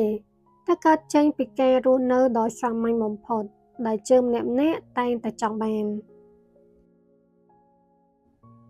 កាន់តែសាមញ្ញគឺកាន់តែរីករាយព្រោះមិនចាំបាច់លយឆាយអ្វីទាំងអស់អាចធ្វើអ្វីដែលខ្លួនឯងចង់ធ្វើហើយអាចបង្ហាញភាពជាខ្លួនឯងបានទៀតផងដូច្នេះមិនចាំបាច់ល្បីល្បាញអ្វីនោះទេរស់នៅតែក្នុងភាពសាមញ្ញហើយរៀនពេញចិត្តនឹងជីវិតខ្លួនឯងនោះអ្នកនឹងរកឃើញសេចក្តីសុខតិចៗរាល់តែថ្ងៃអ្នកមានអ្នកក្រសុទ្ធតែមានទុក្ខនិងការខ្វល់ខ្វាយដូចគ្នាតែការដែលរស់នៅដោយគ្មានការខ្វល់ខ្វាយច្រើននោះវាមិនមែនតតែអ្នកមាននោះទេបើកមុខកញ្ចក់បន្តិចសៀវភៅជួយពង្រីកគំនិតមានលក់សៀវភៅទស្សនៈបែបលើកទឹកចិត្តតែមានចំណងជើងថាលេខសម្ងាត់និងសៀវភៅទស្សនៈជាលក្ខណៈ e-book ដែលមានចំណងជើងថាគំនិតគឺជាទ្រព្យ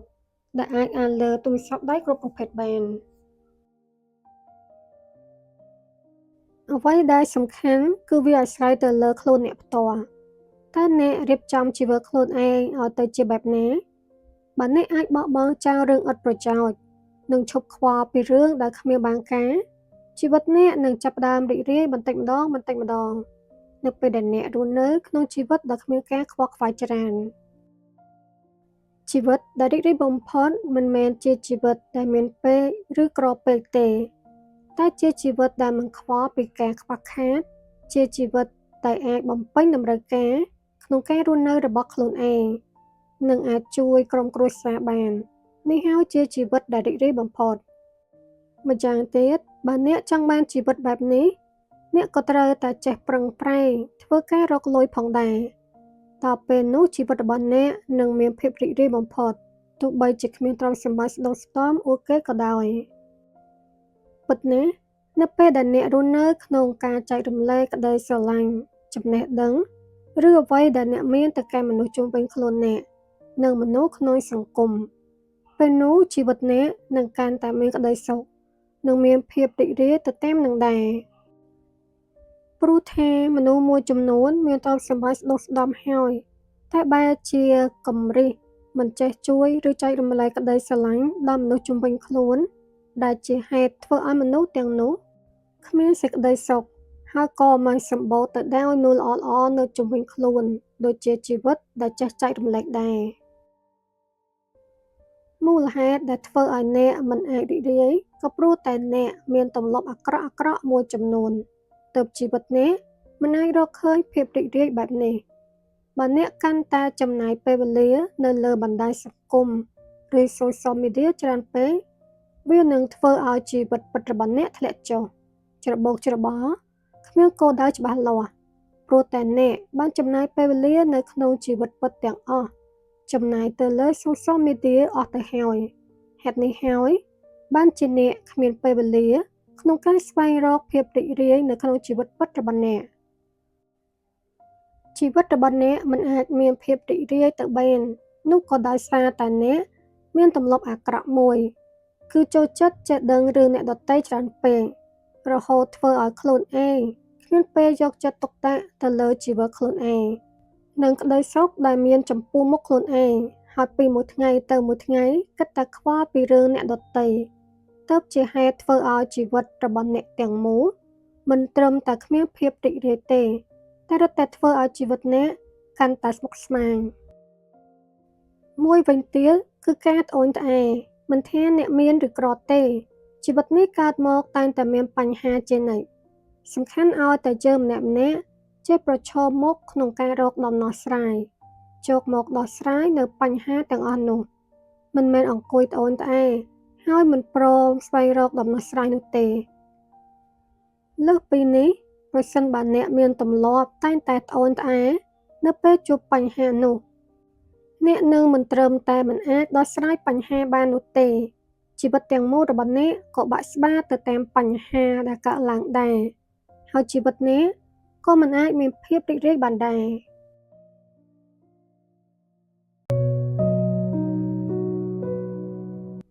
គ្មានអ្វីនៅក្នុងជីវិតដែលត្រូវខ្លាចនោះទេ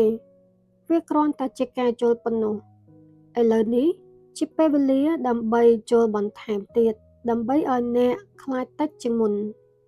នៅក្នុង podcast អាយសិភៅជួយពង្រីកគំនិតនិងបកស្រាយពីចំណុចនេះគឺគ្មានអ្វីត្រូវខ្លាចដែលនឹងលើកយកមកនិយាយនៅក្នុងអេពីសូត18នេះសាឡបងធ្វើនៅអ្វីដែលអ្នកភ័យខ្លាចខ្លាំងបំផុតក្នុងជីវិតរបស់អ្នកបន្ទាប់ពីនោះមកការភ័យខ្លាចនឹងគ្មានអំណាចលើអ្នកទៀតទេហើយការភ័យខ្លាចចំពោះសេរីភាពនឹងរួមតូចហើយបាត់បង់ទៅវិញហើយអ្នកនឹងមានសេរីភាពពិតប្រាកដការភ័យខ្លាចមិនមែនជារឿងពិតទេ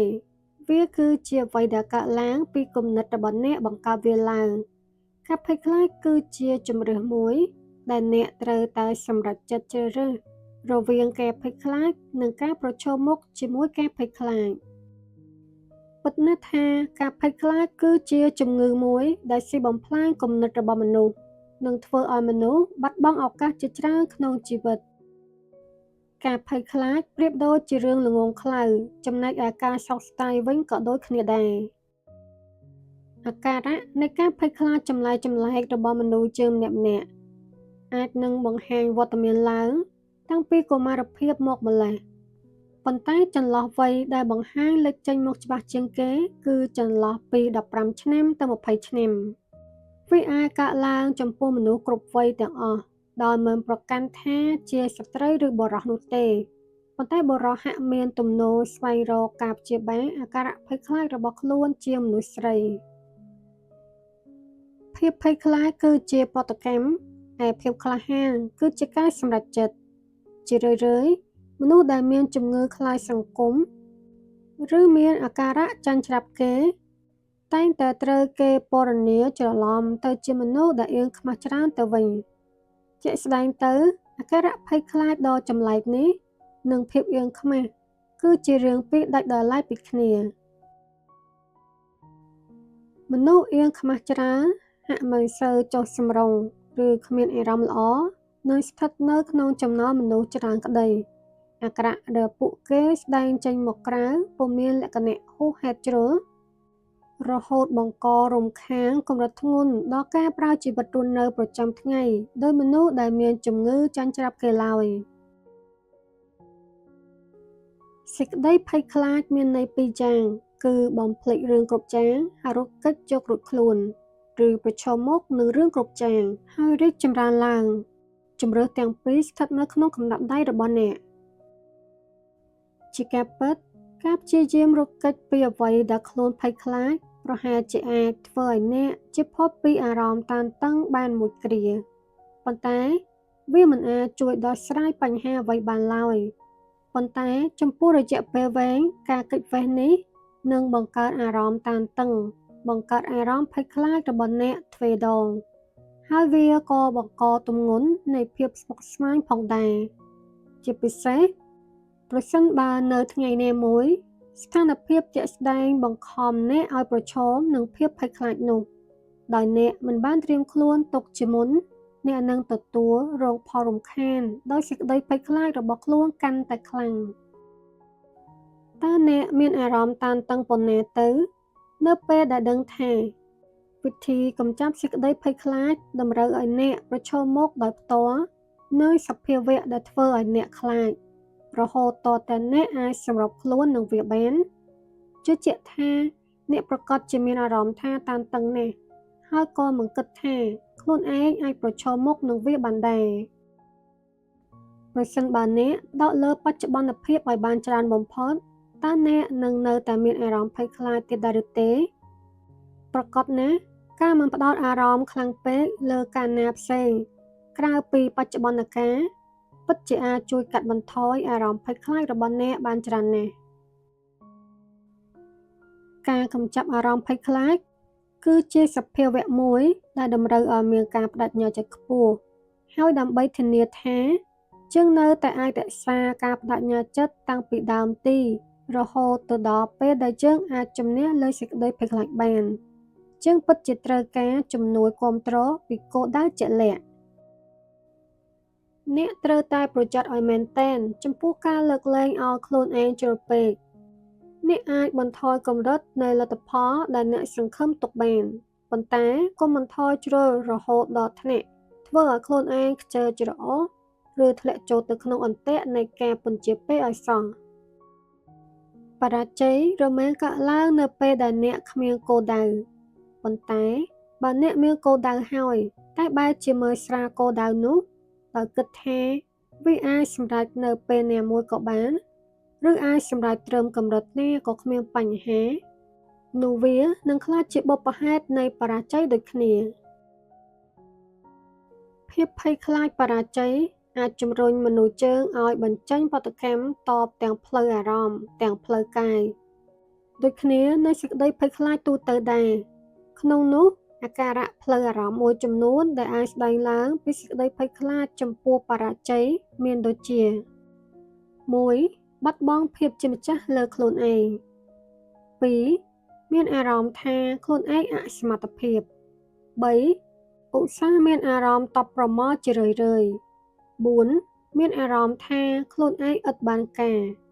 5. ព្យាយាមគេចវេះពីកិច្ចការផ្សេងៗនិងការពិតស្ទើរតែគ្រប់ពេលវេលាអារម្មណ៍ភ័យខ្លាចចំពោះបរាជ័យតែងតែរារាំងមនុស្សយើងមិនឲ្យព្យាយាមឬមិនហ៊ានសូម្បីតែសាកល្បងដោយសារតែពួកគេបារម្ភភ័យខ្លាចការប្រឹងប្រែងនោះមិនអាចផ្ដល់ផលឲ្យពួកគេវិញនៅផលតបស្នងសមនឹងតម្លៃនៃការព្យាយាមដូច្នេះហើយពួកគេក៏សម្រេចចិត្តមិនធ្វើរឿងណាមួយតែម្ដងដើម្បីការពារខ្លួនឯងពីភាពឈឺចាប់ការអាម៉ាស់មុខនិងការខកចិត្ត មនុស្សយើងមានអារម្មណ៍យ៉ាងណាចំពោះបរាជ័យអាស្រ័យនឹងនិយមន័យដែលយើងផ្ដល់ឲ្យវាកុំខ្លាចបរាជ័យឲ្យសោះបរាជ័យមិនមែនជារឿងខុសឆ្គងឡើយតែជាការកំណត់គោលដៅទៀតទៅវិញទេដែលជារឿងខុសឆ្គងសេចក្តីភ័យខ្លាចបានបង្ហាញវត្តមាននៅក្នុងជីវិតរបស់យើងជាប្រចាំរហូតដល់យើងចាប់ទុកវាជាផ្នែកមួយនៃជីវិតបើកមុខកញ្ចក់បន្តិចអានសៀវភៅជួយពង្រីកគំនិតមានលក់សៀវភៅទស្សនៈបែបលើកទឹកចិត្តតែមានចំណងជើងថាលេខសម្ងាត់និងសៀវភៅទស្សនៈជាលក្ខណៈ e-book ដែលមានចំណងជើងថាគំនិតគឺជាទ្រព្យដែលអាចអានលើទូរស័ព្ទដៃគ្រប់ប្រភេទបានប៉ុន្តែរបស់មួយដែលកើតឡើងក្នុងជីវិតរបស់យើងញឹកញាប់ជាសេចក្តីភ័យខ្លាចទៀតនោះគឺការផ្លាស់ប្ដូរហេតុផលដែលបង្កនៃអារម្មណ៍ភ័យខ្លាចចំពោះការផ្លាស់ប្ដូរអាចបណ្ដាលមកពីបទពិសោធន៍ជីវិតពីរប្រភេទនោះគឺបទពិសោធន៍នៃភាពឈឺចាប់ដែលបង្កឡើងដោយការផ្លាស់ប្ដូរនិងបទពិសោធន៍នៃភាពសំណោកហួសហេតុនៅពេលដែលគ្មានការផ្លាស់ប្ដូរសេចក្តីភ័យខ្លាចចំពោះការផ្លាស់ប្ដូរគឺជាប្រតិកម្មផ្លូវអារម្មណ៍មួយប្រភេទដែលអាចបង្កើតឡើងដោយខួរក្បាលរបស់មនុស្សយើងខួរក្បាលរបស់មនុស្សគឺជាសភាវៈនៃទម្លាប់ដោយសភាពដែលជើងធ្វើដដែលទៀងទាត់នឹងត្រូវរក្សាជាទម្រង់នៃសភាពនិងប្រតិកម្មដោយស្វ័យប្រវត្តិនៅក្នុងខួរក្បាលរបស់ជើងដូច្នេះបើថ្ងៃណាមួយយើងស្រាប់តែធ្វើសកម្មភាពខុសពីទម្លាប់សពដងជើងនឹងក៏សម្គាល់ឃើញភាពមិនប្រក្រតីនៃដំណើរការរបស់ខួរក្បាលភ្លាមការផ្លាស់ប្ដូរផ្នត់គំនិតអវិជ្ជមាននៅតែជាចំណុចចាប់ផ្ដើមដ៏សំខាន់ក្នុងការជំនះលើអារម្មណ៍ភ័យខ្លាចការផ្លាស់ប្ដូរដូចគ្នានឹងអារម្មណ៍ភ័យខ្លាចរឿងផ្សេងៗទៀតដែរមនុស្សដែលខ្លាចការផ្លាស់ប្ដូររមែងចាត់ទុកការផ្លាស់ប្ដូរជាការប្រើច្រកទ្វារឲ្យខ្លួនឯងឆ្ពោះទៅរកភាពអន់ថយជាងមុនឬបញ្ហាដ៏ធំធេងនៅក្នុងជីវិតដូច្នេះហើយវាជារឿងសំខាន់ដែលយើងត្រូវផ្លាស់ប្ដូរផ្នត់គំនិតរបស់ខ្លួនឯងឲ្យកាន់តែវិជ្ជមានជាងមុនចំពោះស្ថានភាពមួយនេះដោយគប្បីងាកទៅចាប់ការផ្លាស់ប្ដូរឲ្យខ្លួនឯងអាចបើកឱកាសឲ្យខ្លួនឯងសាកល្បងធ្វើរឿងថ្មីការបើកឱកាសឲ្យខ្លួនឯងបានបញ្ចេញសមត្ថភាពកាន់តែខ្លាំងក្លាជាងមុននិងបង្កើតភាពច្នៃប្រឌិតការបើកឱកាសឲ្យខ្លួនឯងបានធ្វើដំណើរឆ្ពោះទៅរកភាពប្រសើរជាងមុនការបើកឱកាសឲ្យខ្លួនឯងទទួលបានបទពិសោធន៍និងមេរៀនជីវិតល្អៗអ្នកត្រូវផ្ដោតសំខាន់លើសេចក្តីត្រូវការឬភាពចាំបាច់ក្នុងពេលបច្ចុប្បន្នជាងបទពិសោធន៍នៅពេលអតីតកាលឬលទ្ធផលនៅអនាគត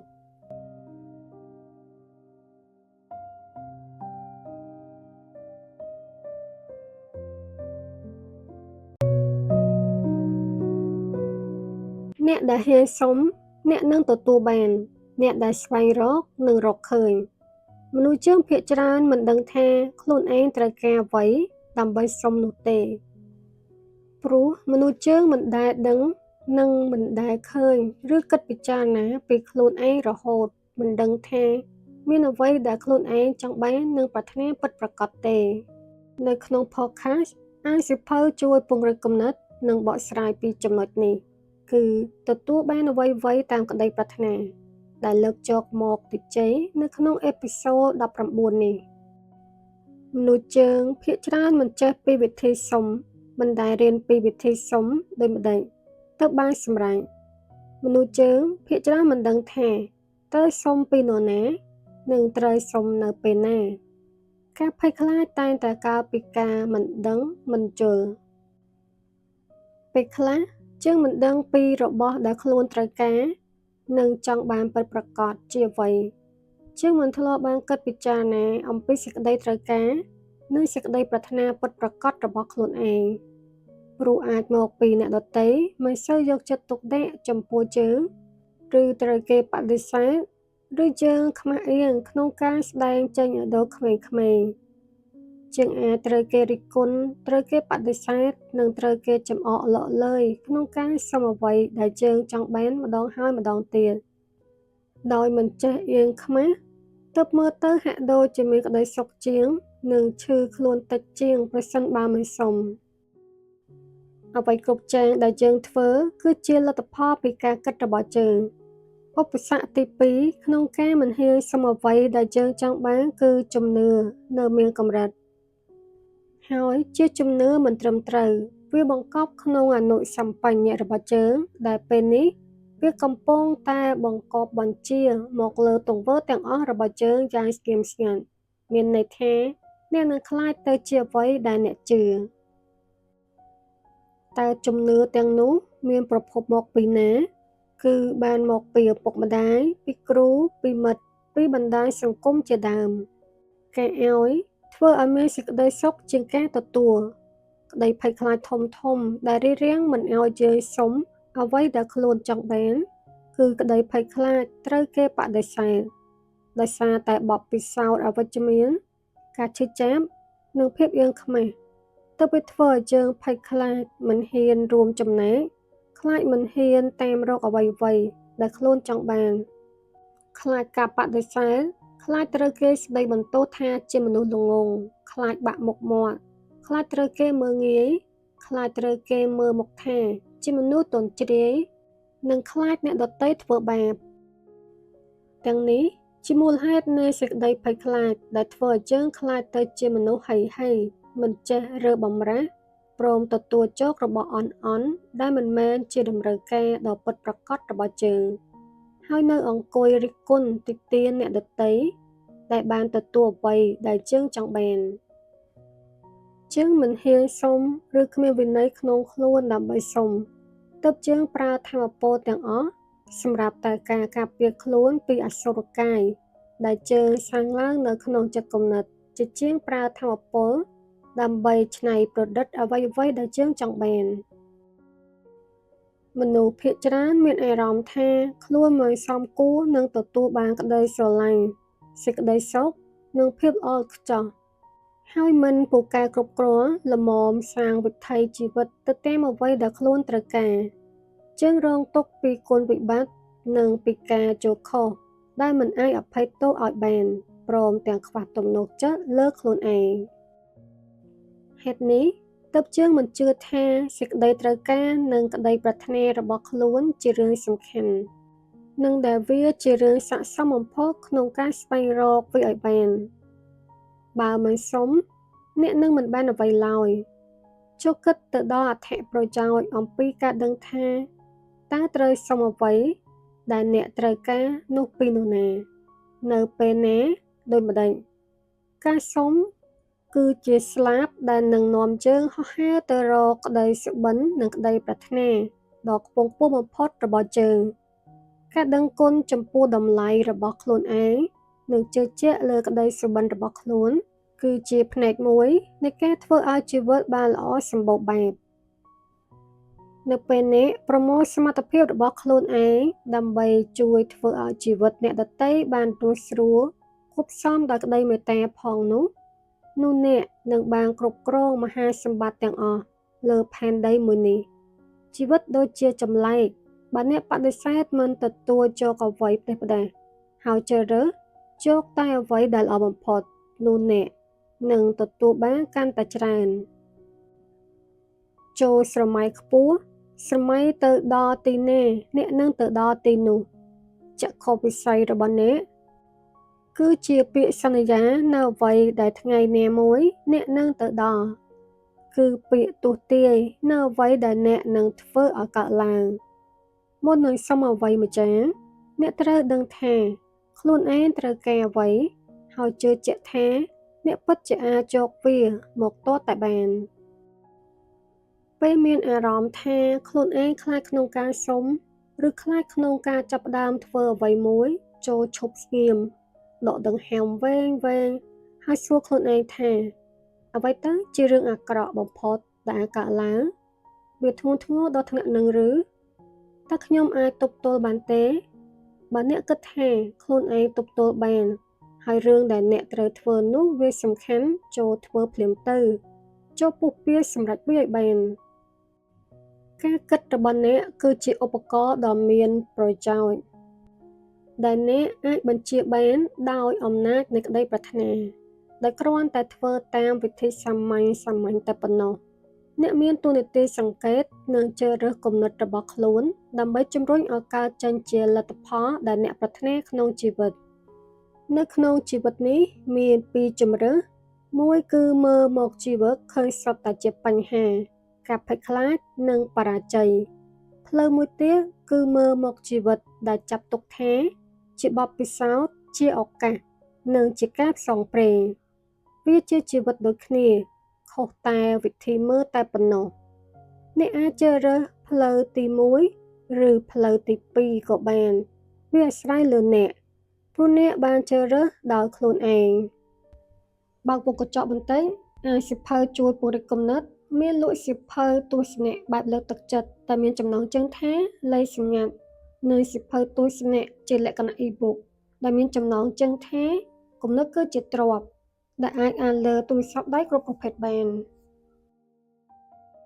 វាមិនសំខាន់តែថាអ្នកកំពុងគិតអ្វីឬខ្លាចអ្វីដែលសំខាន់គឺអ្នកត្រូវចាប់ផ្ដើមធ្វើយុទ្ធសាស្ត្របង្កើនអានុភាពនៃការសុំគឺចាប់ផ្ដើមបន្តិចម្ដងសន្សឹមអបអរសាទរនឹងជ័យជំនះតូចៗរបស់អ្នកបើអ្នកបន្តធ្វើដដែលដោយអ្វីដែលអ្នកធ្លាប់ធ្វើពីមុនមកនោះអ្នកនឹងទទួលបានផលដោយអ្វីដែលអ្នកធ្លាប់ទទួលពីមុនមករហូតតទៅមាន3វិធីប៉ុណ្ណោះដែលអ្នកអាចកែលម្អគុណភាពជីវិតឲ្យល្អប្រសើរនោះគឺ1សាកល្បងមើលថាអ្វីដែលធ្វើទៅបានផលចូលធ្វើវាឲ្យកាន់តែច្រើន2សាកល្បងមើលថាអ្វីដែលធ្វើទៅមិនបានផលចូលឈប់ធ្វើវាទៅ3សាកល្បងធ្វើរឿងថ្មីដទៃទៀតហើយពិនិត្យមើលថាតើវិធីណាដែលបានផលវិធីណាមិនបានផលរួចប្រមូលយកវិធីដែលបានផលមកប្រតិបត្តិជីវិតតែងជួបបទពិសោធន៍ថ្មីជីវិតអាចត្រូវចាត់ទុកថាជាសេចក្តីទុក្ខដែលជើងមិនចង់ជួបឬថាជាការផ្សងព្រេងក៏បានវាអាស្រ័យនៅលើអ្នកគ្រប់ពេលដែលអ្នកសុំអ្វីក៏ដោយអ្នកនឹងកាន់តែពូកែបន្តិចម្ដងសម្បញ្ញៈរបស់អ្នកនឹងចាំសង្កេតមើលសកម្មភាពដែលអ្នកធ្វើជានិច្ចនិងមើលផលតបស្នងដែលបានមកពីអ្នកដទៃផងដែរកុំរំពឹងថាវានឹងកាន់តែងាយស្រួលតែត្រូវរំពឹងថាអ្នកនឹងបានល្អប្រសើរឡើងចូលរំពឹងថានឹងទទួលបានអ្វីគ្រប់យ៉ាងដែលអ្នកត្រូវការចូលរំពឹងថានឹងមានដំណោះស្រាយនៅរាល់បញ្ហាចូលរំពឹងឲ្យខ្ពស់សម្រាប់គ្រប់រឿងរ៉ាវបើអ្នកសូមឲ្យអ្នកណាម្នាក់មកស្ដាប់បញ្ហានិងឲ្យជួយដោះស្រាយបញ្ហារបស់អ្នកចូលពិនិត្យមើលឲ្យដឹងច្បាស់ថាគេមានគំនិតចាស់ទុំគ្រប់គ្រាន់នឹងអាចជួយអ្នកបានទេពេលសុំអ្វីពីនរណាម្នាក់ចូលមើលឲ្យចំក្រសែភ្នែករបស់គេបើអ្នកមិនមើលភ្នែករបស់គេនឹងមិនសូវមានជំនឿមកលើអ្នកទេការសម្លឹងឲ្យចំក្រសែភ្នែកធ្វើឲ្យអ្នកមើលឃើញច្បាស់ពីអាកប្បកិរិយារបស់គេចំពោះរឿងដែលអ្នកសុំបើអ្នកបែរជាមើលរំលងពីវាអ្នកនឹងគ្មានឱកាសឃើញភាសាកាយវិការជាសញ្ញាសំខាន់នៃចម្លើយ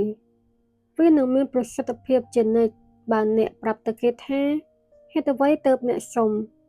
ហើយអ្វីដែលអ្នកសុំនោះវានឹងធ្វើឲ្យគេបានទទួលប្រយោជន៍អ្វីខ្លះគន្លឹះសំខាន់ក្នុងការទទួលបានអ្វីគ្រប់យ៉ាងដែលអ្នកត្រូវការនោះគឺចូលកុំសុំអ្វីគ្រប់យ៉ាងនៅក្នុងពេលតែមួយបើមិនសម្រេចជោគជ័យនៅគ្រាដំបូងចូលសាកល្បងធ្វើម្ដងទៀតបើអ្នកដេញតាមសុបិនរបស់អ្នកទ្វារនឹងបើកចំហទទួលអ្នកហើយមិនបើកទទួលអ្នកដទៃផ្សេងឡើយពេលខ្លះយើងគ្រប់គ្នាត្រូវការនរណាម្នាក់ជួយណែនាំ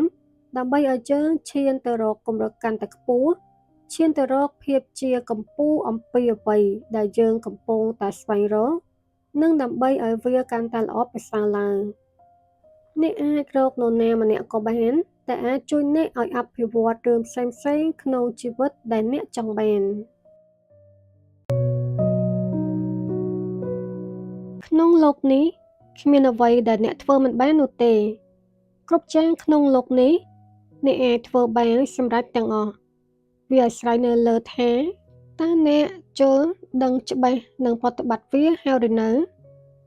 នៅក្នុង podcast អានសៀវភៅជួយពង្រីកគំនិតនិងបកស្រាយពីចំណុចនេះគឺអ្នកអាចធ្វើបានដែលនឹងលើកយកមកនិយាយក្នុងអេពីសូត20នេះជាការពិតណាស់មនុស្សជោគជ័យពិតជាគ្មានអ្វីខុសពីជើងប៉ុន្មាននោះទេអ្វីដែលខុសនោះនៅត្រង់ថាគេចេះប្រើអ្វីដែលគេមានយ៉ាងជឿជាក់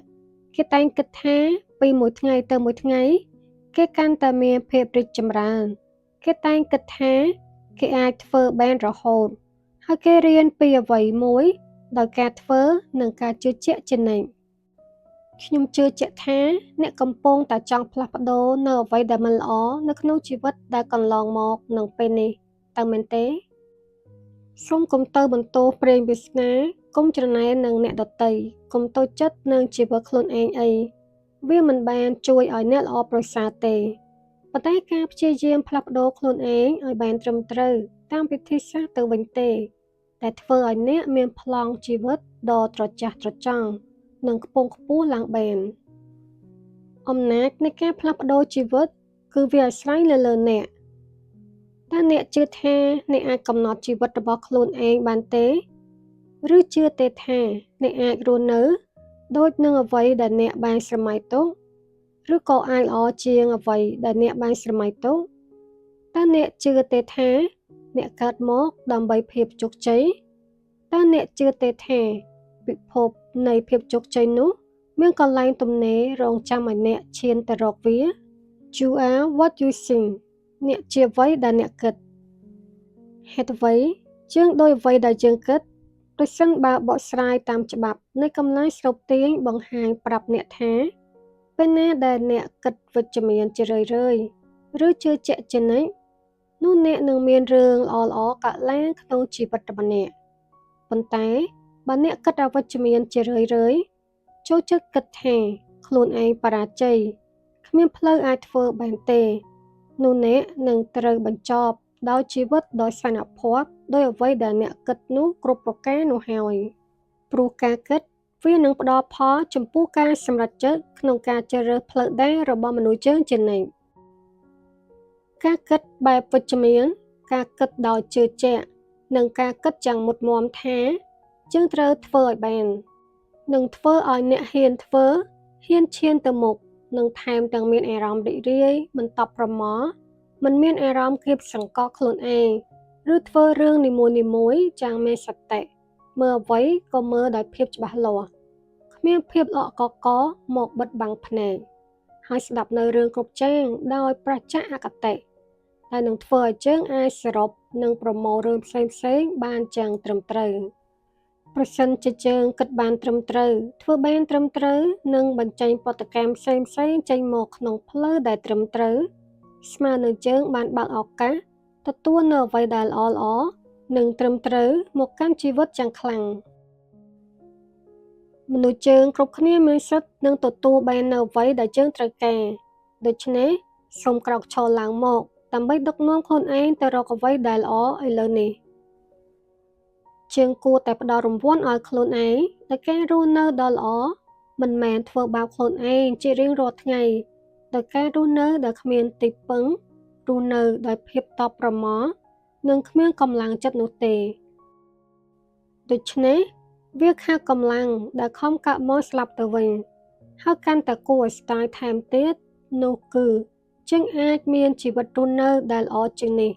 ប៉ុន្តែយើងបែរជាមិនព្រមធ្វើទៅវិញមូលហេតុតែថាហេតុអ្វីទើបយើងត្រូវផ្លាស់ប្ដូរខ្លួនឯង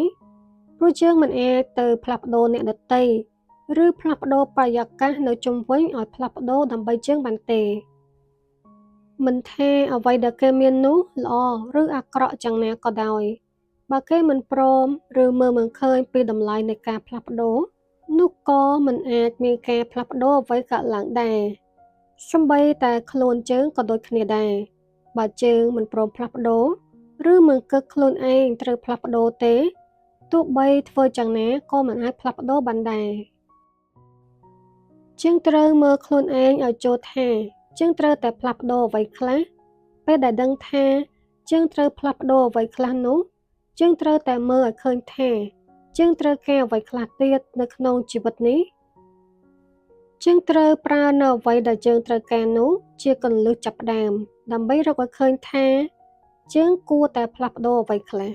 នៅត្រង់កន្លែងណាខ្លះដូចជាថាបើចង់មានប្រាក់ច្រើនជាងនេះយើងត្រូវគិតថាតើយើងនឹងអាចមានប្រាក់ច្រើនជាងនេះដោយរបៀបណាយើងគួរតែខំប្រឹងប្រែងឲ្យច្រើនជាងនេះឬទេយើងគួរតែប្ដូរការងារថ្មីទេយើងគួរតែផ្លាស់ប្ដូរនិស្ស័យក្នុងការចាយវាយប្រាក់ដែរឬទេបើយើងចង់មានការងារដែលល្អនិងមានភាពរីកចម្រើនយើងក៏ត្រូវស្វែងរកចំណុចខ្វះខាតដែលថាតើហេតុអ្វីទើបយើងមិនអាចបានការងារដែលល្អនឹងគេហេតុអ្វីយើងនៅតែមិនមានការរីកចម្រើនតើទាំងនេះដោយសារតែយើងខ្ជិលឬដោយសារតែយើងជាប់រវល់តែនឹងធ្វើការងារដែលមិនមានជំនាញទាំងអស់នេះគឺជាបញ្ហាដែលយើងគួរតែនឹកឲ្យឃើញបន្ទាប់មកចាប់ផ្ដើមផ្លាស់ប្ដូរដើម្បីកែច្នៃជីវិតខ្លួនឯងឲ្យល្អប្រសើរឡើងម្ដងមួយចំណុចមើលខ្លួនឯងឲ្យច្បាស់ហើយរកមើលថាយើងត្រូវផ្លាស់ប្ដូរចំណុចអ្វីខ្លះអ្នកខ្លះរកវាមិនទាន់ឃើញនៅឡើយទេអ្នកខ្លះទៀតរកឃើញហើយតែមិនដឹងជាចាប់ផ្ដើមពីចំណុចណាមនុស្សជាច្រើនដឹងថាខ្លួនឯងគួរតែផ្លាស់ប្ដូរជីវិតប៉ុន្តែមិនដឹងត្រូវផ្លាស់ប្ដូរយ៉ាងម៉េចការផ្លាស់ប្ដូរមិនមែនជារឿងពិបាកនោះទេព្រោះយើងអាចផ្លាស់ប្ដូរខ្លួនឯងបានជានិច្ចសូមឲ្យតែមានការតាំងចិត្តនិងមានការជឿជាក់ទៅបានហើយកន្លងមកយើងបានបណ្ដោយឲ្យអ្វីៗគ្រប់យ៉ាងដែលនៅជុំវិញខ្លួនវាផ្លាស់ប្ដូរជំនួសជើងទាំងរឿងល្អនិងរឿងមិនល្អលាយឡំគ្នាតែពេលនេះឈប់បណ្ដោយខ្លួនឯងទៅតាមចិត្តធម្មជាតិទៀតទៅហើយត្រឡប់មកធ្វើតាមចិត្តខ្លួនឯងវិញបើកមុខកញ្ចក់បន្តិចសៀវភៅជួយពង្រីកគំនិតមានលក់សៀវភៅទស្សនៈបែបលើកទឹកចិត្តតែមានចំណងជើងថាលេខសម្ងាត់និងសៀវភៅទស្សនៈជាលក្ខណៈ e-book ដែលមានចំណងជើងថាគំនិតគឺជាទ្រព្យដែលអាចអានលើទូរស័ព្ទដៃគ្រប់ប្រភេទបានដោយឲ្យការផ្លាស់ប្ដូរទាំងនោះខ្លាចមកជាប្រយោជន៍ដល់យើងការផ្លាស់ប្ដូរមិនមែនជាការបោកប្រាស់ខ្លួនឯងទេគឺយើងមានសិទ្ធិនឹងផ្លាស់ប្ដូរខ្លួនឯងបានយើងមានសិទ្ធិផ្លាស់ប្ដូរខ្លួនឯងឲ្យល្អជាងនេះបានព្រោះយើងគឺជាមនុស្សដែលអាចអភិវឌ្ឍខ្លួនឯងបានតាមពិតការផ្លាស់ប្ដូរមិនមែនជាការមិនទទួលស្គាល់ខ្លួនឯងនោះឡើយតាមពិតវាជាការព្រមទទួលស្គាល់ខ្លួនឯងដ៏ល្អបំផុតគឺព្រមទទួលស្គាល់ថាយើងមានចំណុចមិនល្អមានចំណុចដែលត្រូវអភិវឌ្ឍនិងមានចំណុចដែលត្រូវកែប្រែការផ្លាស់ប្ដូរខ្លួនបន្ថែមទៀត